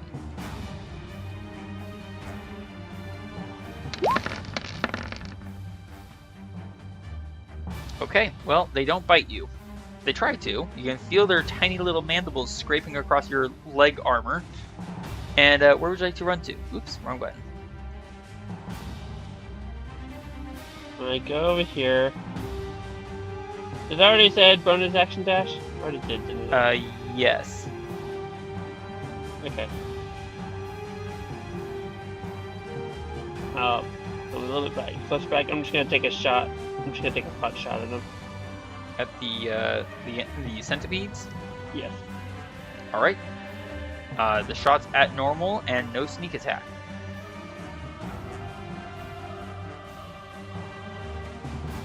Hang on. Actually, let me double check that real quick. Matter. No, hold on. I'm checking something. Technically speaking, your shot's at advantage. They can't see you. So if you do hit, then you do get sneak attack. You're welcome. Thank you. That's why I check these things. So 16 minus 5 is 11 for a glancing blow. Please give me sneak attack and sharpshooter. Okay. So 46 and 13. 10 from sharpshooter, 36 from sneak attack, 13 from the arrow. Glancing blow. Oops. Wrong button. 28. I'm guessing it's cut in half. I am hitting all kinds of wrong buttons here. Sorry, give me 1 second. Well, it is from the glancing blow, it comes down to 29. However, they also have resistance to ordinary damage. So that actually becomes, rounding up to with this, 15 points of damage.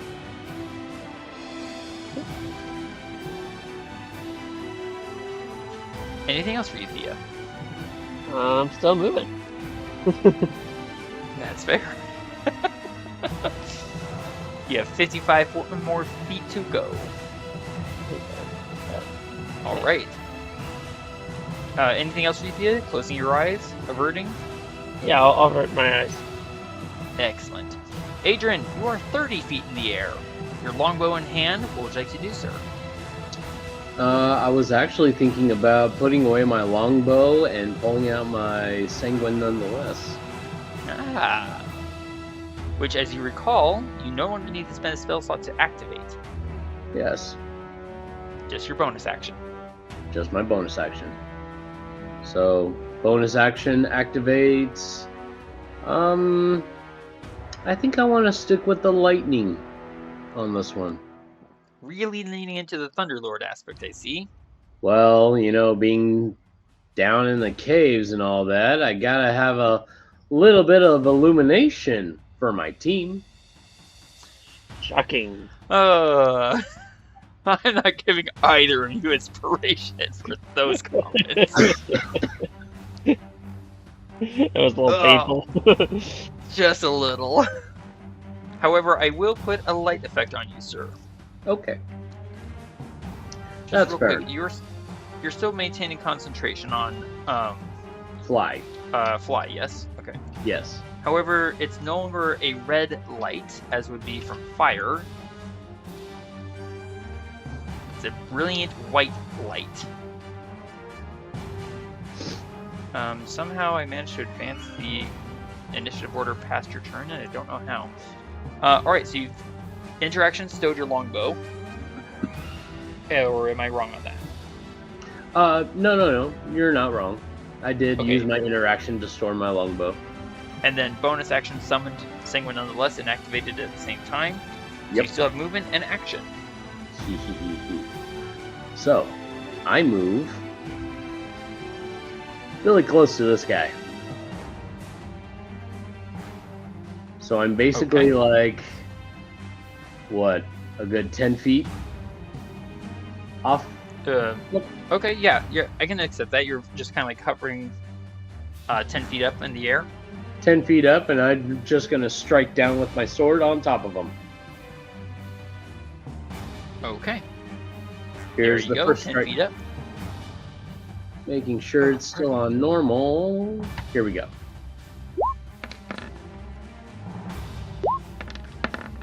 A 16 is a glancing blow, sir, for 7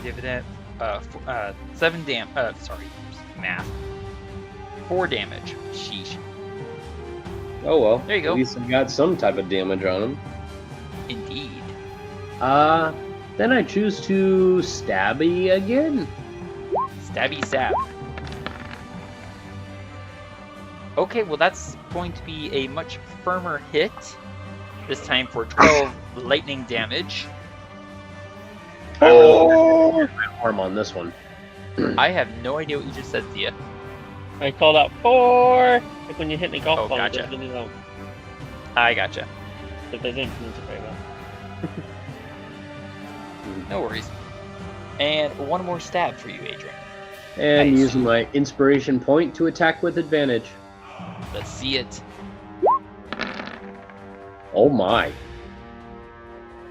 No way. It No. twists and deflects your shimmering lightning blade, snarling up at you through its fanged mouth. I Anything else for realized you? that I did get a crit on disadvantage once, but Yeah, I think you used up your luck on that. getting a miss on advantage, Yeah, that that stinks. just righteously sucks. Now, you can move away and trigger no attack of opportunity. Yep. I imagine you're flying straight to the ceiling and closing your eyes. Yes, I am going right on up to the ceiling and closing them and saying, well, okay, get ready and That's prepare for the next round. Best of luck, guys! Alright, the swarm of insects moves into Varen's area and immediately goes to bite him. Once I exit a bunch of character sheets that are no longer needed. Ow, I just caught my shoulder. That does not manage to get through Varen's armor. Varen is going to trigger an attack of opportunity from the swarm.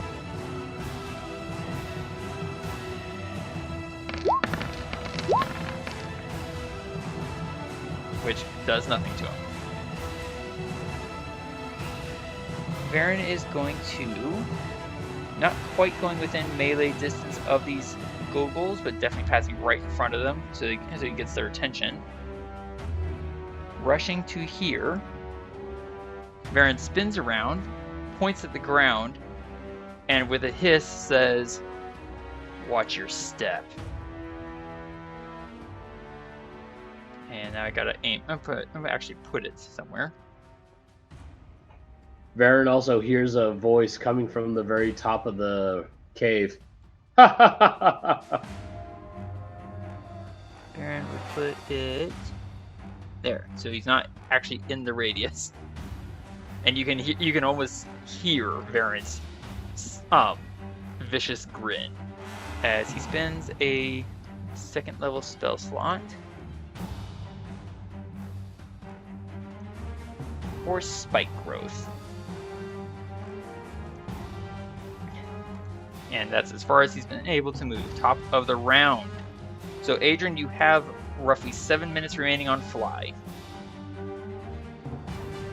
You are out of range, and Varen did close his eyes, just to clarify. Okay, so to there.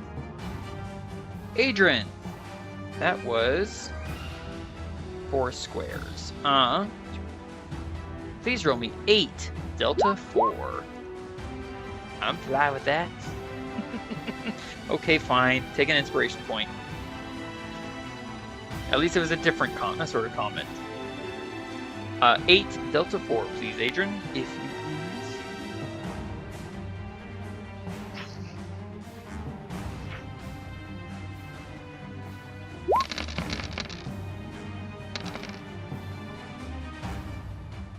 Okay, so that is a total of 26 magical piercing damage just for trying to walk. And it's going to use its action to dash. Thea, how far? 4 Delta 4, if you please.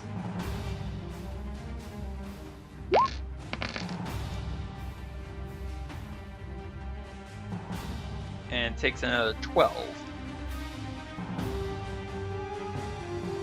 Alright, the other Gogol.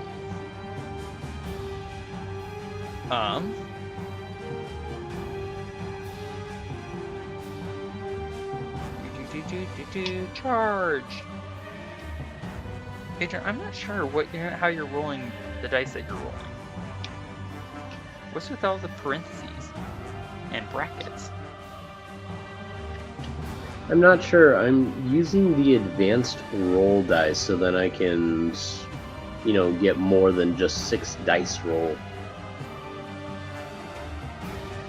Advanced roller, okay. Did you click any of the buttons at the top, like the inline, or exploding, or compounding, or penetrating? No, I have the inline dice thing highlighted. But I think that was an automatic thing. Go ahead and click that off. You shouldn't need the inline dice checked. And then when you finish that, please roll me another 8d4. 8 Delta 4. Here, let me see if this works. Thank you. Huh. It's still rolling with the brackets, which I don't understand why. Well, So it's going to take 15 points of damage. I still don't understand the bracket thing, but Neither do I. this is just a test roll. It's not going to, play for game roll. This is just a test only. Noted. Thank you, sir. That's different. Okay, I have no idea what happened there. I don't either. Taking an action to dash. Like I said, it was just a test. Thea, please roll me 8 Delta 4. What did you do? What? I don't know. What did Thea do? I don't know. You rolled a 1df. Twice. What is going on? Sorry, wrong time to be pressing buttons. How many d4 did you say? 8.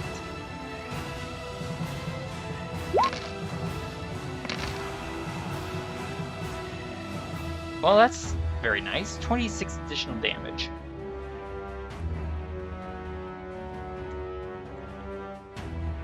Again, I am just doing a test roll. Noted, sir. Thea, while he figures out his dice, it is your turn. No, it's still Yeah, doing it. I don't get it. Are you pushing the buttons at the top? I'm trying to figure out why I'm still getting the parenthesis thing there. They should all be unhighlighted if that helps. Those buttons at the top. Yeah, I do have them all unhighlighted, and for some reason it's still not doing it. Then I have no idea what's going on. Yeah, well. Oh well. That was just a Thea, test. Thea, you are not hidden. However, I'm trying to figure this out real quick. You are in darkness and outside of their range of vision. Yeah, I was gonna take a bonus action to hide. I'll just take a But you slight don't step. have to. Thea. Oh wait, except for the fact that you can't see them as well. Never mind. You can't see them, they can't see you. I'm not sure what you're talking about because I can see something right here. Oops, I just selected... Sorry, I clicked on hay to see what the hay could see.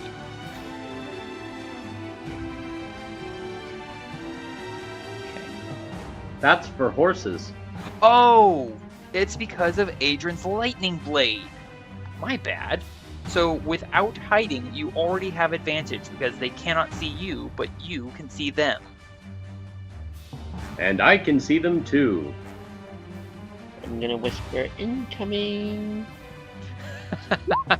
I've got my advantage. Well, the 22 will hit. Go for sharpshooter, sneak attack, and piercing damage. And you remember to use acid. Well played. All right, that is... Wow. That's a lot of sixes you rolled. 66. All right, so that's 10 from sharpshooter, 44 from sneak attack, and 12 from acid. For a Well, total that's it. of 66 total damage. What did you say, Thea? Nothing. Nothing important. And finally, that Gogol is bloodied. Anything else for you, Thea? I will bonus action hide. Kicks and giggles. Okay. Well, let's see it. Oh, yeah, I gotta actually press the button, don't I? That would be nice. Okay, well, that's a good use of reliable talent. And I failed at only kind of invisible. Adrian, it is your turn, sir. I can fly, I can fly, I can fly. Yeah, just don't land to walk. His parents' only warning. I can fly over here. That was about 30 feet. Okay. And then it'll take the rest of my movement speed to go back down here So and get pretty you darn could just close. you could just cast a cantrip. You don't have to go within melee. I know, but Okay. I'm just pointing things out. What would Adrian like to do? okay, I'll stay right here and, well, I will take Varen's suggestion and use a firebolt. I mean, at least protects you from being within their arm blade range. Yeah. Although it's not a And I'll- suggestion. It's just me trying to provide alternative ideas. Yeah. You just want all the fun yourself. Actually, no, I'd really rather not. I only have 30 hit points left. You were saying, it's sir. your guardian angel. I'm here hovering over you. Much appreciated. And my player screen's now having a hang. Go figure. Gosh, that was a horrible shot. That's a That miss. was not a... That was a miss. Now, you do have war magic, so you could fly on down as you intended anyways, and bonus action attack. Haha! I will attack you.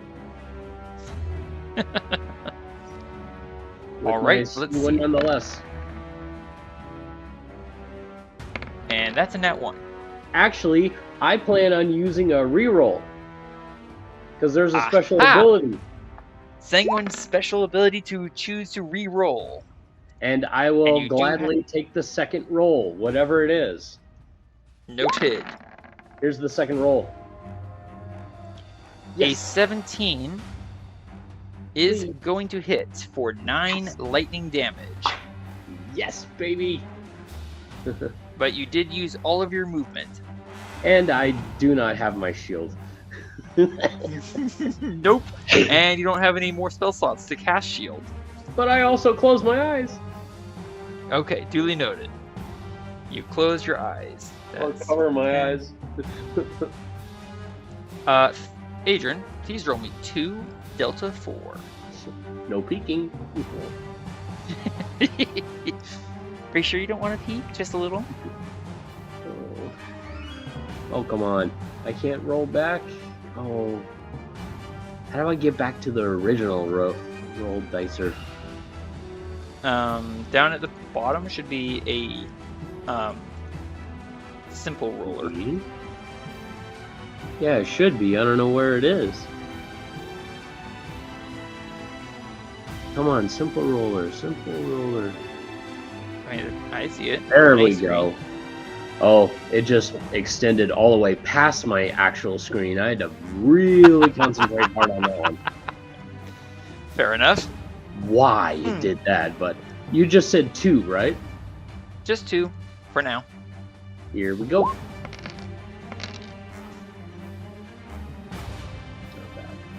Okay, well now it's rolling like normal. So that's 7 total hit points, and the swarm of centipedes dies. Blech. Having literally touched into the area, they just step in and die. I love spike growth. Now we have sushi rolls. Varen grins at the apes, takes an action to disengage,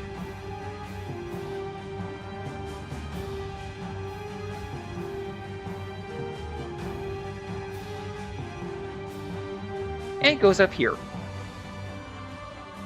Come on, you 3-legged creeping things. I'm over here now. Top of the round. I hope you have your dice rollers warmed up. The first Gogol is not going to go after Varen because Adrian's right there. Adrian, 3 attacks at you, sir. Okay. And alert prevents them from any of them from being at advantage.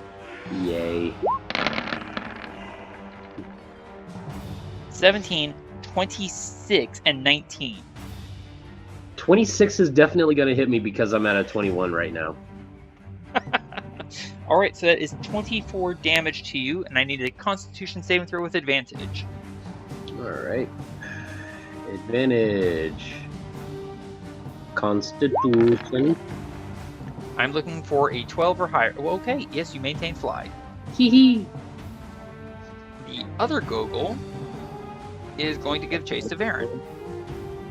Sorry? Oh no, I'm sorry, I'm thinking out loud. Gotcha. Adrian! No, Thea. Thea, please roll me 8 Delta 4. 8 Delta 4. That is a total of 19 damage. And then it's going to use its action to dash. Adrian, please roll me 6 Delta 4.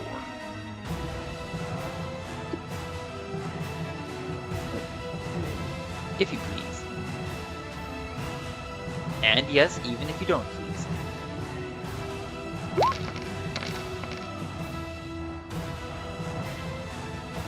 And now it's looking more normal. I don't know what you did to change things, but thank you. Another 18 It damage. has to do something with advanced roller. I'm guessing. I guess. I have no idea. Alright, Thea. I think you took a stealth check earlier, didn't you? Yes. Yes, you did. Alright, you are now hidden. And let's see if you're within sight of any of them. Oh, wrong button.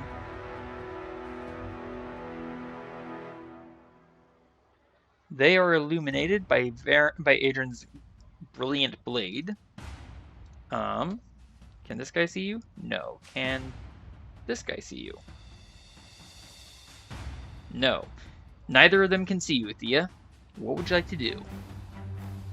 I am going to shoot at the farthest one that is closest to dying. You have advantage on the shot. Sneak attack if you hit.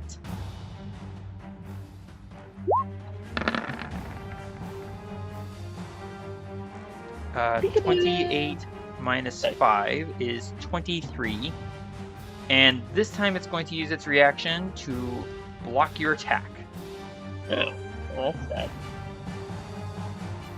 This time it's like, ow, I'm hurting. So no more stinging. Alright, anything else now for you, he's Thea? gonna have to deal with me. Right. Anything else, Thea? I'm just gonna stay out of sight, out of mind. There's another use of reliable talent. Yes, I did almost say a reliable use of reliable talent. That's very reliable. And Thea, did you want to move anywhere? I don't think so, because I don't think I was even revealed after my missed shot anyways. Your location would not have been revealed, correct. So you don't actually have to roll a stealth check if you don't want to. Even though you already did. I already rolled it, it's already the same one that's been like the last 2 or 3 rolls anyways. Yeah. Adrian, you're hovering about 10 feet off the ground with a very angry tripodal ape below you. What would you like to do, sir? And I plan on giving back the thing that he gave me. Here. And he already used his reaction, so you can't use it again. That's a nat 1.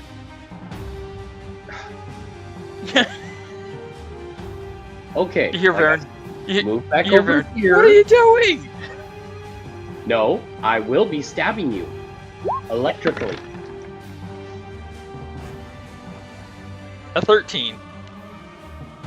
That Wow. does not hit. Okay, fine. Hit it! Like an elephant! Inspiration point. Shoves up to advantage. Now, mighty elephant. Okay, yes, I do see the 30 and I accept the 30 for 9. On the plus side, mobile does now allow you to move away without triggering any attacks of opportunity, even if it did have its reaction. And I go fly over here and set myself down on the ground and say, "All right, come at me, bro." That's an image I didn't need to hear. Varen. Oh, and Adrian, do you avert your eyes, shut them? Yes. Oh, to both. I look away and shut my eyes. I look away and shut my eyes and say, "Catch me, Jack! I'm flying!"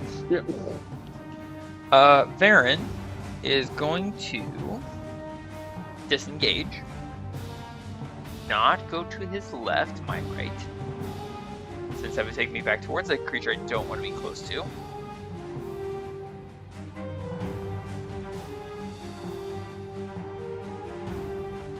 Come on, a little bit further. There we go, to there.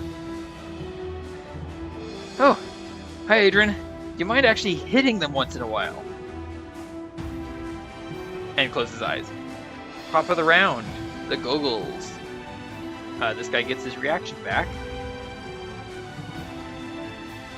And he's going after you, Adrian. You did say you landed on the ground. Adrian? Yes, I did. I said I wanted him to come after me so then he would be tempted to walk across the spike growth. I wanted to confirm. Alright, Adrian, since you're luring him in, please roll me 6 Delta 4, sir. With pleasure. Let the ground drink the blood of our enemies, and he takes 19 damage. Ow! Blood makes the grass grow. Kill, kill, kill. Adrian, That's grass very does not grow on stone. Okay, fine. Okay, What was that, fine. Thea? I was saying that sounds very familiar. I can't place it.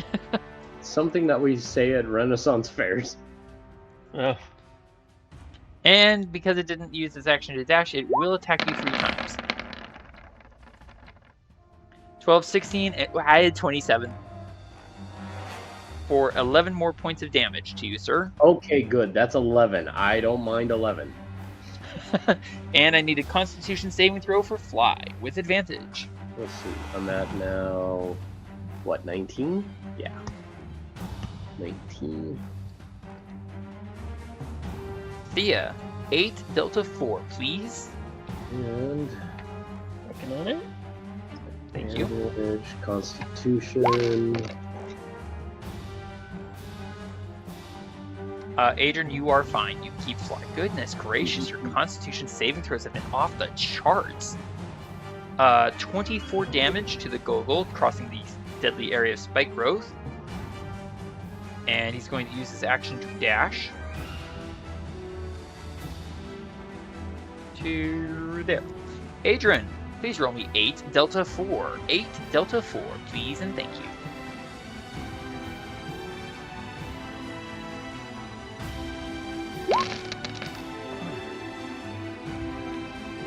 Another, and you're doing the weird rolling thing again.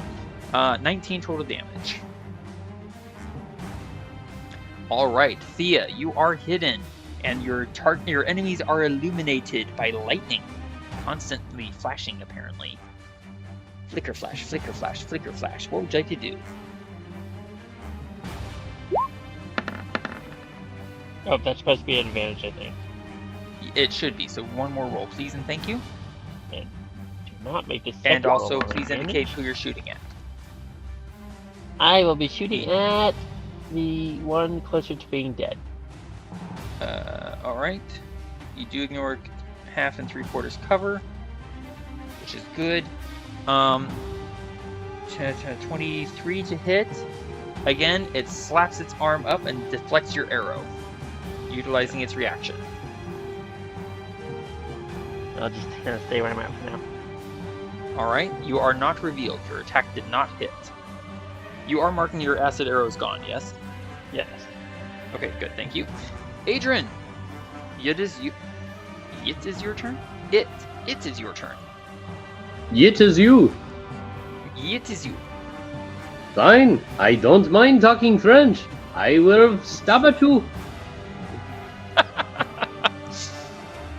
Okay, take an inspiration point. Oh, I thank you.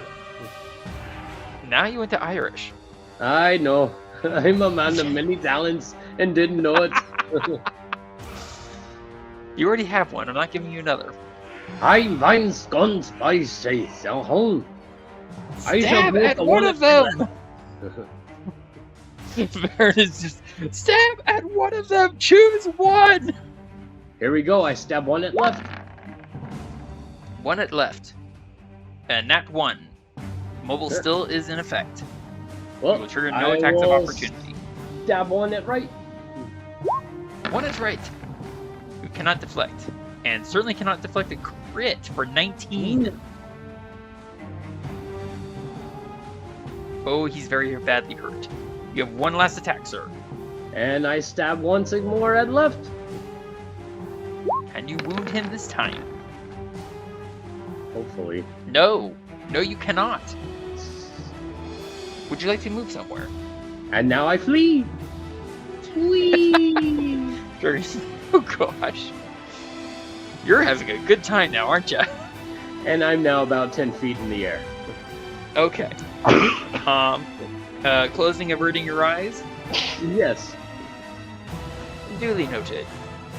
Varen will snap his eyes open, see only one creature within 5 feet of him, and take the disengage action. Bye! I love spike growth. Top of the round. This guy gets his reaction back. Excuse me. And he is going to go here. Thea, 8 Delta 4, please. It's almost a little sad. Ow! That definitely hurt. Goodness gracious me. Alright, Adrian, 6 Delta 4, please. Let's go slay some orcs in the highest point. You hear from Varen, they aren't or I thought I was the one who was tired. Oh, how many am I rolling? 6 Delta 4. Oh, okay.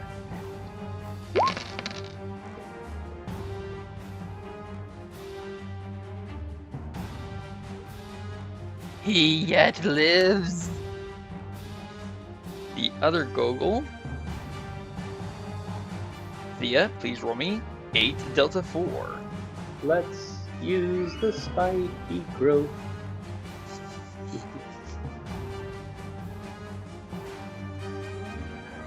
Thank you for almost making me choke on my drink. Watch them all go 2 and 4. Let's use our spiky growth and see them bleeding. Thea? Sorry, I thought something else. 8 Delta 4, please. Oh. Ooh. Yes, I really don't understand why I have that song stuck in my head, but... Neither do I, but I accept it, as that guy takes another 20. Ouch. Mhm. And Adrian. Ooh, that's painful. 8 Delta 4, as he finally gets back within melee range of Baron.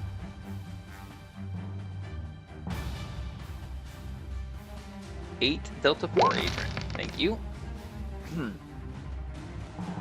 Another 19, and you're doing the weird rolling again. What did you do? Alright, Thea. These guys they do have their reactions back. What would you like to do? You are hidden. I will shoot at this one. Noted. You have advantage, and sneak attack if you hit.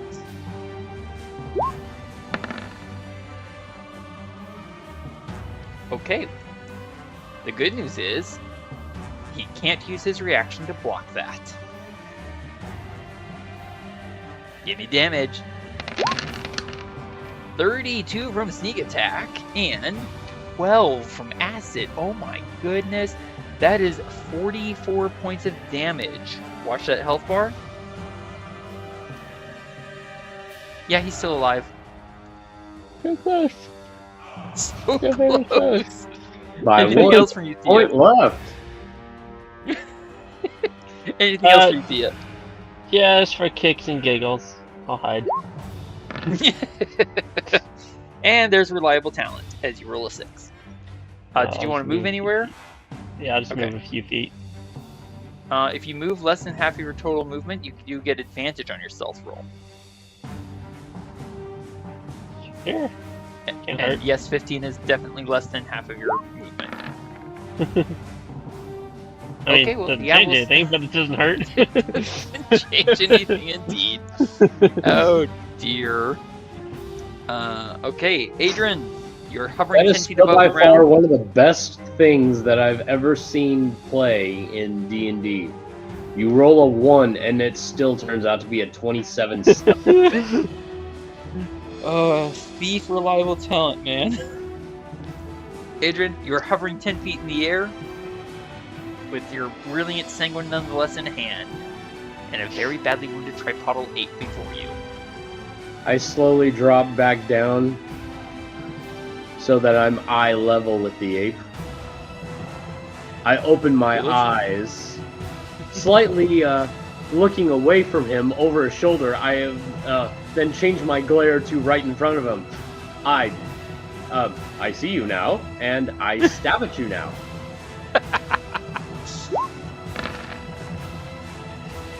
Oh, please. No. Glancing blow? It catches not even a glancing blow. My goodness. It twists and dodges limply to the side. Okay. I use my inspiration point and use advantage. And say, nope, sorry, it takes 2 to stab at you. That's a hit. Except it uses its reaction to deflect your attack. What? No, it doesn't. I kill it. It's dead. It snarls at you as it deflects your stab, sir. Come on, that was a 22. That should have killed him. Nope. That's not fair. What else you got, Adrian?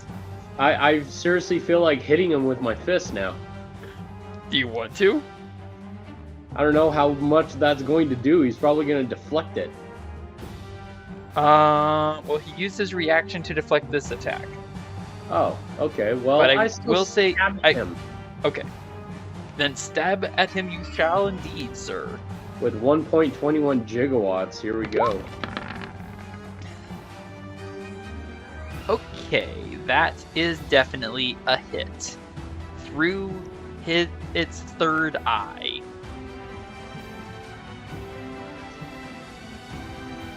And then And I it dies. spit on his body. Rude. Oh, he deflected my 22 hit. You still killed him. Did you want to move or close your eyes? Excuse me. I'll move myself 10 feet up and over here. And close my eyes. All right. In that case, we move to Varen, who will not sorry, my tongue jammed. I will not Will disengage. not run away. Nope, I will run, but I'm going to not disengage. So this will trigger an attack of opportunity. So I'm gonna go to, let's see, hang on. Let's just go ahead and resolve the attack of opportunity. Excuse me.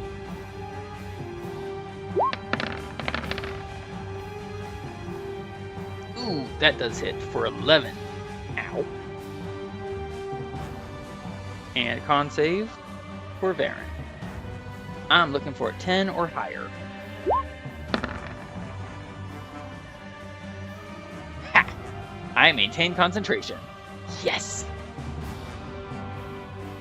So I go here, and then down to here, then to here. And now I'm going to use my action to attack it. No sharpshooter, because these things are really good at deflecting shots. But I do get Colossus Slayer if I hit. And I'm going to use my icicle arrows, which, do I have ammunition left? Yes, I do. 18. It's going to use its reaction to deflect that shot. So Varen will shoot it once more. Still with Colossus Slayer, no sharpshooter. I crit.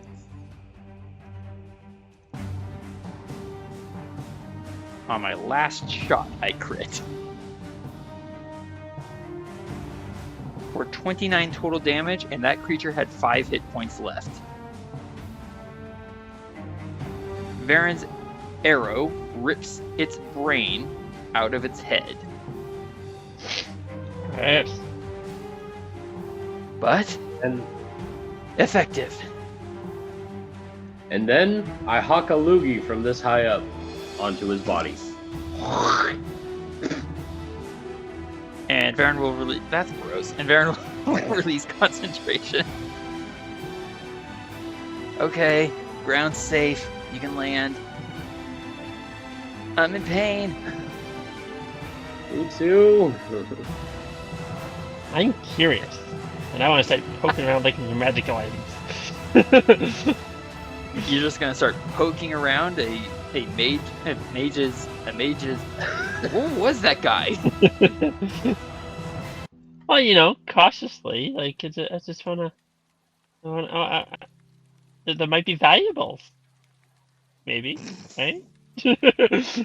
So first off, so I don't forget, Let's go ahead and award experience points, shall we? I assume that's acceptable to all. Yeah.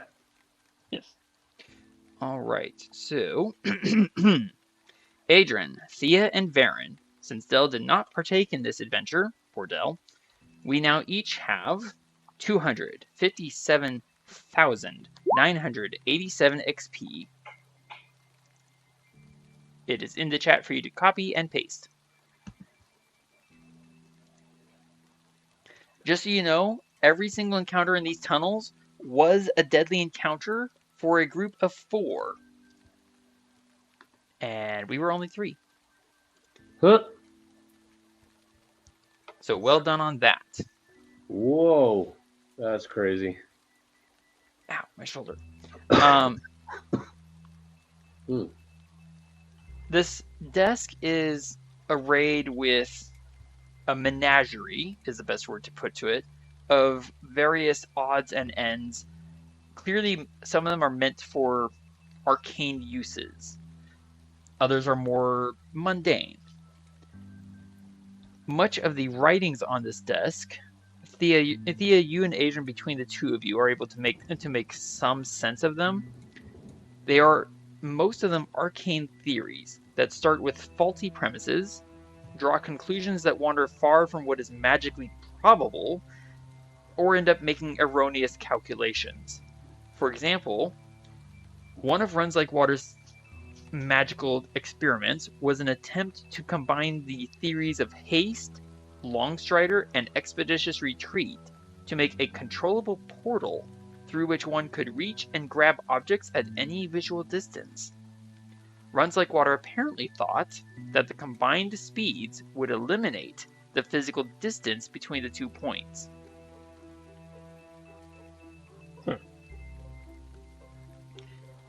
Another example. So basically, he's trying to create a flashpoint. Actually, speaking on that end, Adrian, you uncover that he made an attempt to invert and reverse Burning Hands so that he would be able to cast a healing fire backwards, affecting himself and his allies. There were some problems, he noted, with unexpected burns on himself when he made this attempt.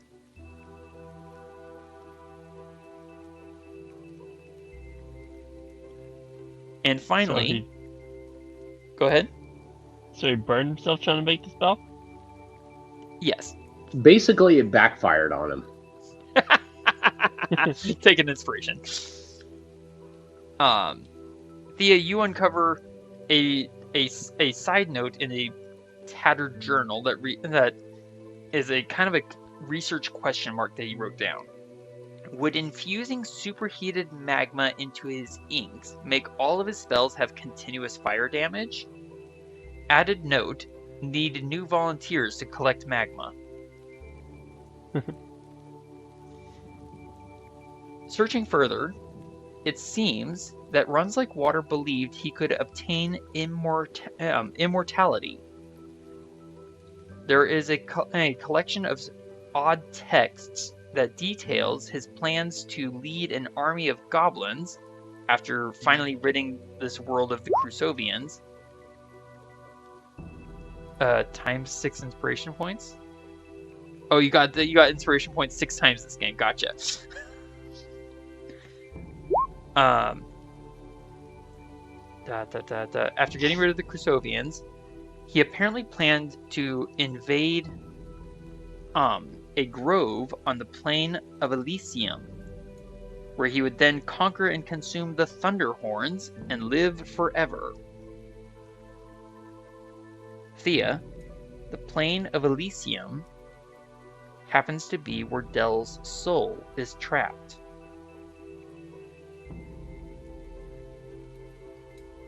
Okay, so we go in there to go get Dell? That's a fair assumption. Adrian, while Thea is reading through various texts, you find some curious objects. Each one has a leather tag attached. One is labeled Holgath Tribe. A second is labeled Thraw Tribe. A third is labeled More Safe Tribe. These are the names of the Crusovian tribes that two of which we've actually encountered. The tag for the Holgath tribe is attached to a crystalline pitcher.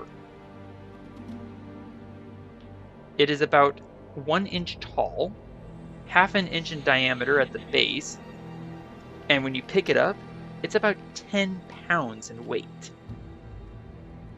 Whew. It looks as though it is full of water, but if you tip it over, nothing comes out.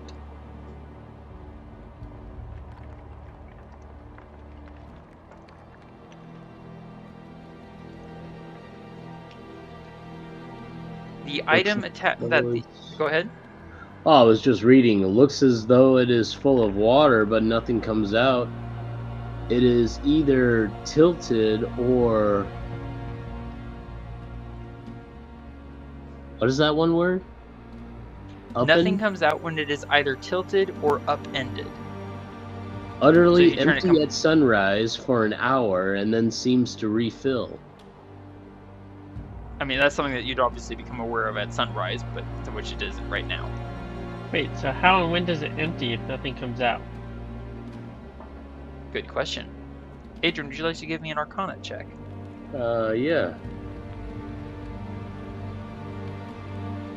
Let's see.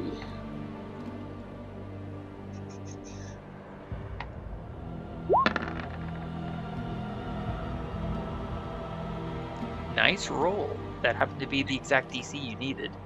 Nice.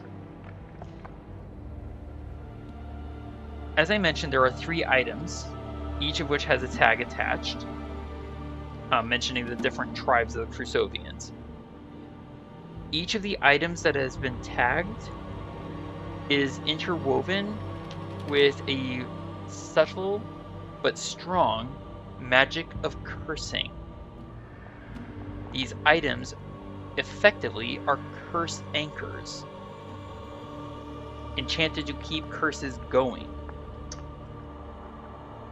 Each one of the tribes has a particular curse happening in their own vicinity, and these are the anchor points to those curses.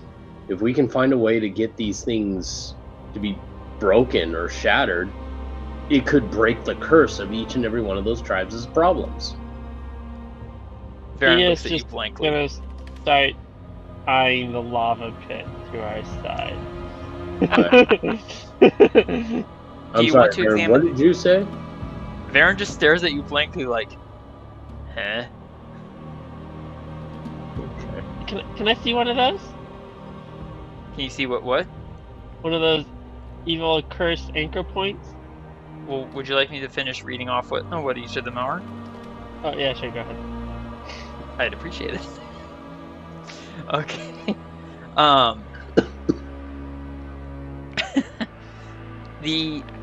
Which item do you want to look at next?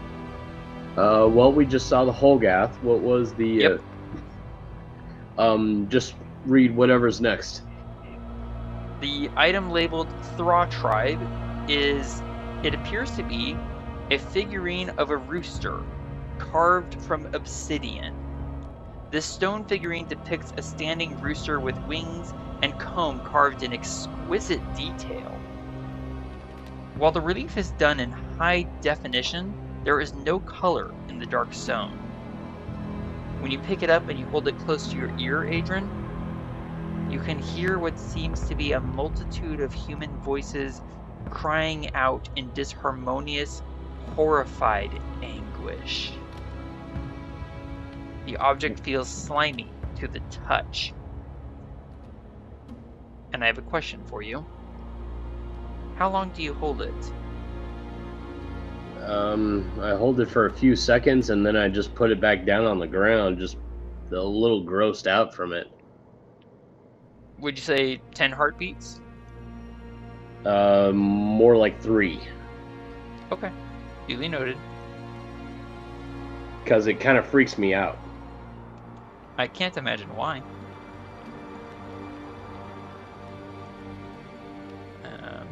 And I will share it to you in just one moment. Okay.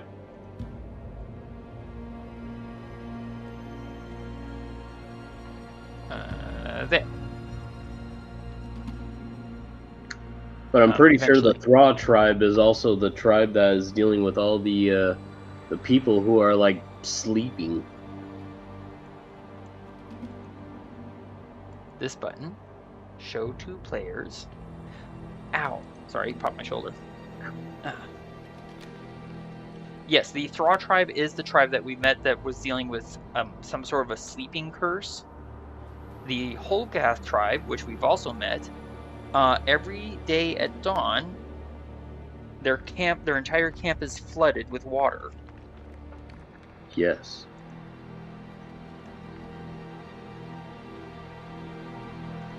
The third item, labeled More Safe Tribe, which we have not yet been to.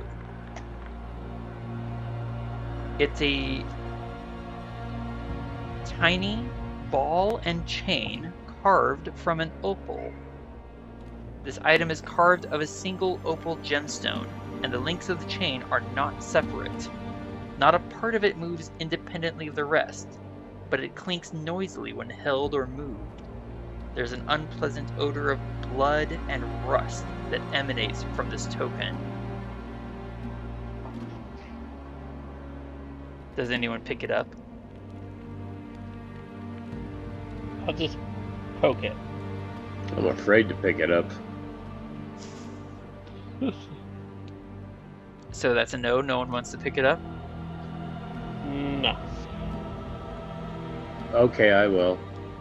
Okay. Noted. Thank you, sir.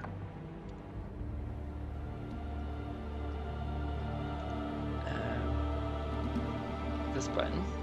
And give me a second. That button. There is a fourth item, but it is not finished, nor is it labeled. It is a diamond. It's about the size, roughly, of Runs Like Water's fist, half carved into the shape of a volcano. Nearby are notes about the location of the Taman tribe, the leader's recent marriage, and the idea of forcibly transmuting their firstborn children into elemental beings of magma. The carving is not complete, nor is there any sign of magical essence woven into the half-carved gemstone. So it seems as if he was in the middle of making this one when we entered. And the Taman tribe is the first tribe of the Crusovians that we encountered, far in the east. But did they even have a curse on their tribe? Nothing that they mentioned to us, and we got pretty friendly with them. Yeah, so maybe we prevented them from actually having a curse being placed on their tribe. Quite possibly. And Varen, as you two are rifling through the various notes, journals, calculations, and apparently cursed items, Varen pulls open a drawer at random and pulls out. Are you ready for this? Hmm.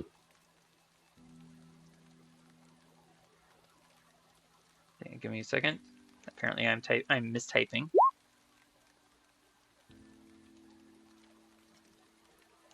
9 heart sand poultices, 8 hackenleaf brews, And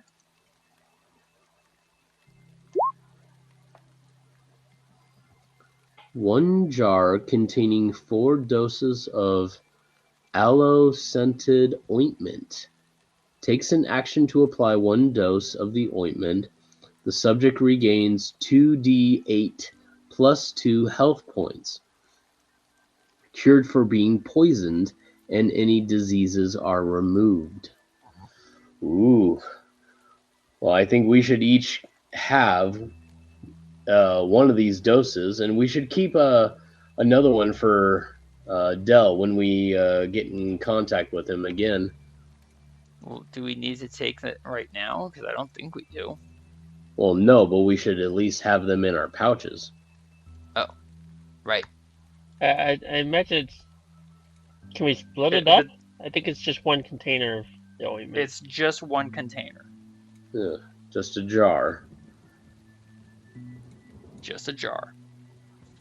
So yeah, I think you were mentioning the idea of magma and these cursed items. Yeah, I was waiting for a chance to ask Adrian, as probably the most learned of magic items among us. Should we? Do you think these need to be dispelled in some way, or do you think maybe if we just, and I cautiously look over at the lava pit, dispose of them, they might die on their own.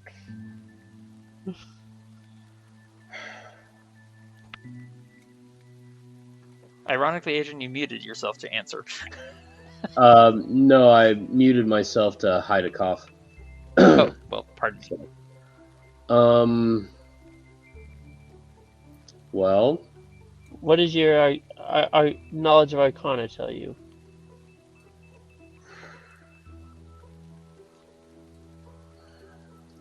I mean, if we can't smash them with either a hammer or a big rock or any of our powers or anything, then I guess we could try throwing them in the fire. But as soon as it's gone down there and it doesn't do anything, well, there's no other way we can really pull it out, you know? You can give me an Arcana check, Adrian. Well, By the way, have you released concentration on fly? Yes, I have. Okay. Continue. Here we go for an Arcana check on that. That fly spell was a really good idea to cast, by the way. Wow. Wow, you rolled exactly what you needed again. So, if your understandings of the text that was stolen from the Scriptorium Preservarium on curses, and your own study of Runs Like Water's experimentations, it's not even tossing these items into lava is not going to destroy them. No, I didn't think so. It would be a little clumsy to have its source of destruction be only a few feet away from his precious curse items, things, anchors. No, if anything, these anchors would probably have some sort of a spell attached to them. That would be my guess. So how do we get rid of the curse on these items? Well, I think we should take them along with us, just so that along our travels we'll be able to figure out how to destroy the spell, or destroy the anchors, I mean. I'm just not exactly sure how to go about doing it, but hey, at least we know the sources. All we need to do is figure out how to destroy it. Farron, out of curiosity, takes a peek into this pot near the magma, comes back looking a little green. I don't fancy orc stew. Neither do I. Magma cooked orc stew. I'm not very hungry. All right. So, do we return to the surface and make sure that Dell's body has not been absconded with or suffering any malaise of magical storms? Yes, but who's going to be taking the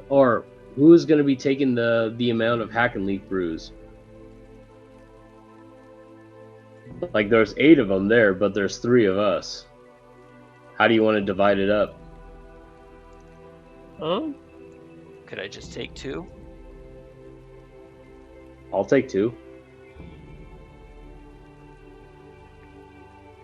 There they are. Or maybe even 3. I've already got 10. I could be wrong, but I imagine you guys might need them more than I do. I mean, You want I would 4? be much more interested in taking some of those poultices. I'm just saying. Well, I think each of us should get at least 3. That's fair. So I'll take 4 of the hack and leaf brews if Varen, you want the other 4. You'll take 4 of the hack and leaf. Okay. So just 2 more. Oops. There. Okay. And I'm gonna let's see. I'm going to spend a minute and scrounge up some of my arrows that I've spent in this fight. So basically, I collect 1 arrow. I couldn't keep track of who was getting how many of what. How many of the hard stands and hack and leaves is Thea getting? Adrian suggested that each of us take 3 heart sand poultices because there's 9 of them. And then Okay. I think you said, Adrian, that you would take 4 hack and leaf and give the other 4 to Varen. Yeah. Okay. And then Thea, maybe just take the jar full of the aloe-like ointment.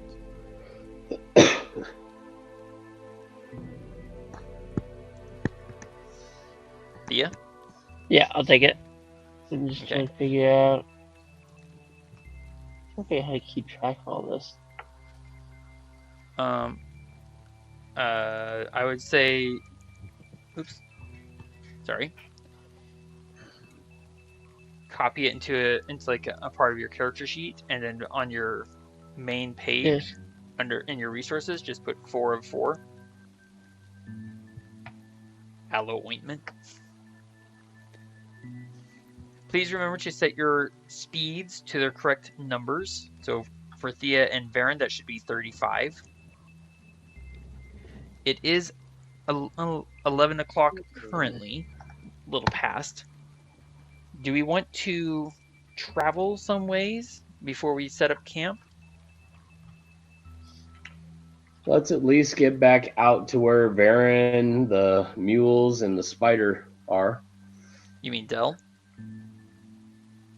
Yeah, what did I say? You said Varen. Oh. It's okay. We're all a little punch drunk at the moment. Punch drunk and very, very tired and sore. Indeed. So, and I assume that we're taking those curse anchors. Yes. Yes. I'll be taking a hold of them. Okay. Do we travel, or do we just set up camp nearby this volcanic tunnel system? I think we should just stay near the volcanic system. Because I Okay. think we also want to have a long rest. So we do have to wait until the evening before we can take that long rest.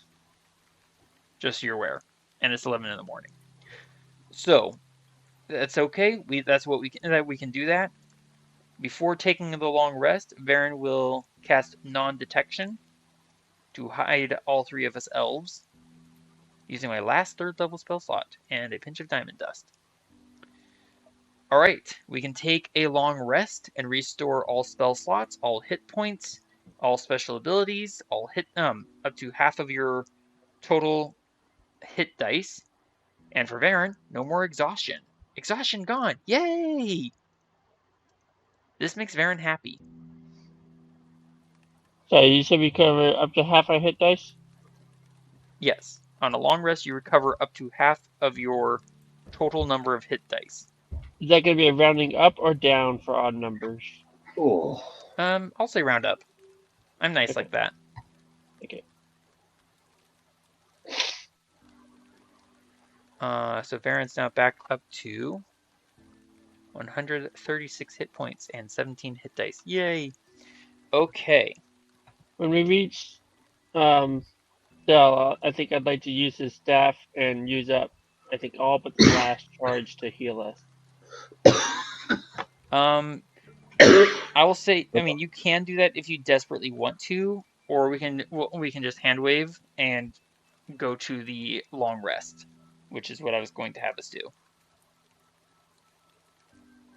Does that make sense? Okay. Kind of. Okay. I don't know if you guys have hit dice left. Sorry. I only used 7 of my 17, so I'm back up to full hit dice. Oh. I was down to 1 hit dice left. Okay. So that means for you, sir.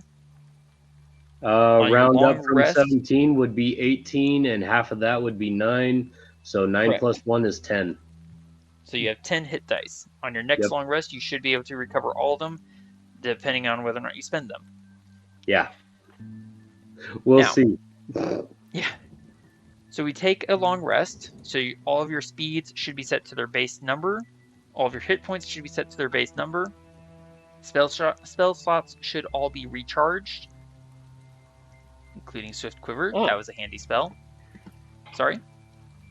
Sorry, I didn't realize that hit points automatically reset with a long rest.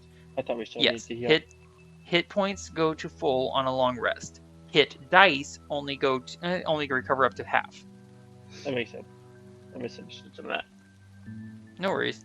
I did notice that Dell's Staff of Healing had some charges missing, so you can just go ahead and put those back up to full if you want. Okay. Day 78. Adrian, you have attuned to the Amulet of the Plains.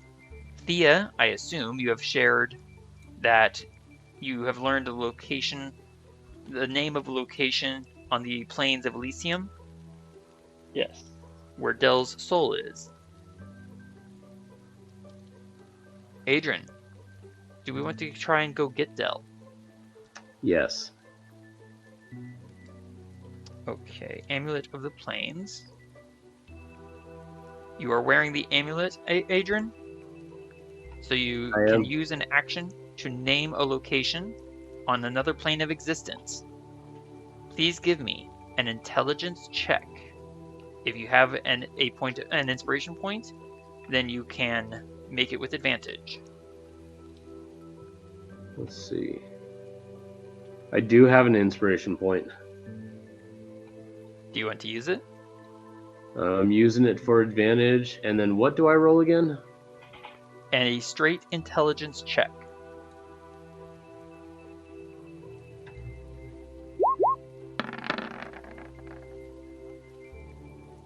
A nat 20. The amulet shimmers, and you feel a powerful spell take effect. As we leave the mules behind with the bone cart, and Dell's empty vessel of a body comes with us, and we leave the material plane for the strange realm of Elysium. And that is where we're going to end it for tonight.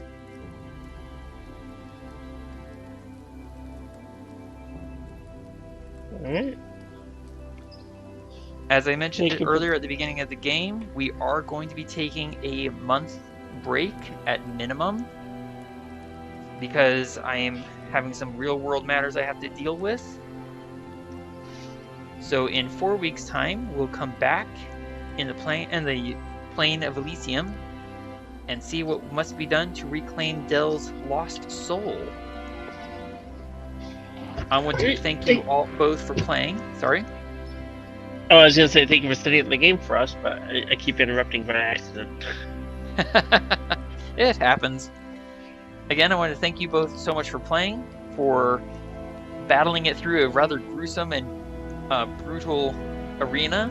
It took us 3 rounds with those goggles, but we finally learned to close our eyes at the end of our turns. Discretion is advised. What was that, sir?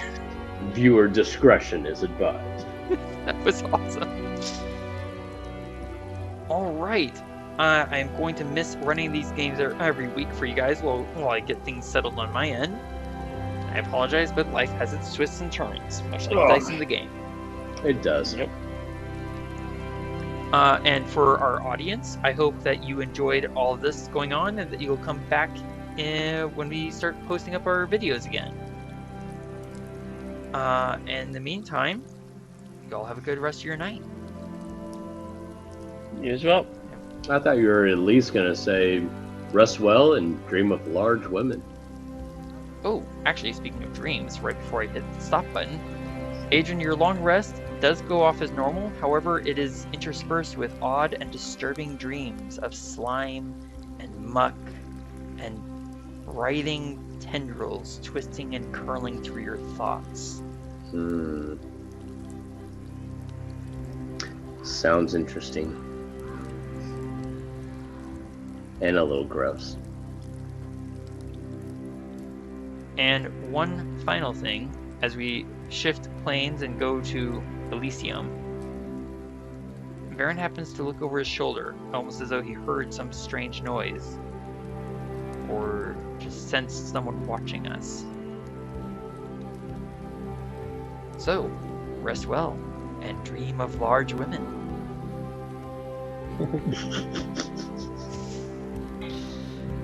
Princess Bride for the win. Alright, and I'm going to stop recording there. Thank you, fellow adventurers, for joining us once more. Please comment below to let Adrian, Thea, and Varen know what you thought of their recent adventures. There will be no vote this video while we take a few weeks off to handle real-world matters.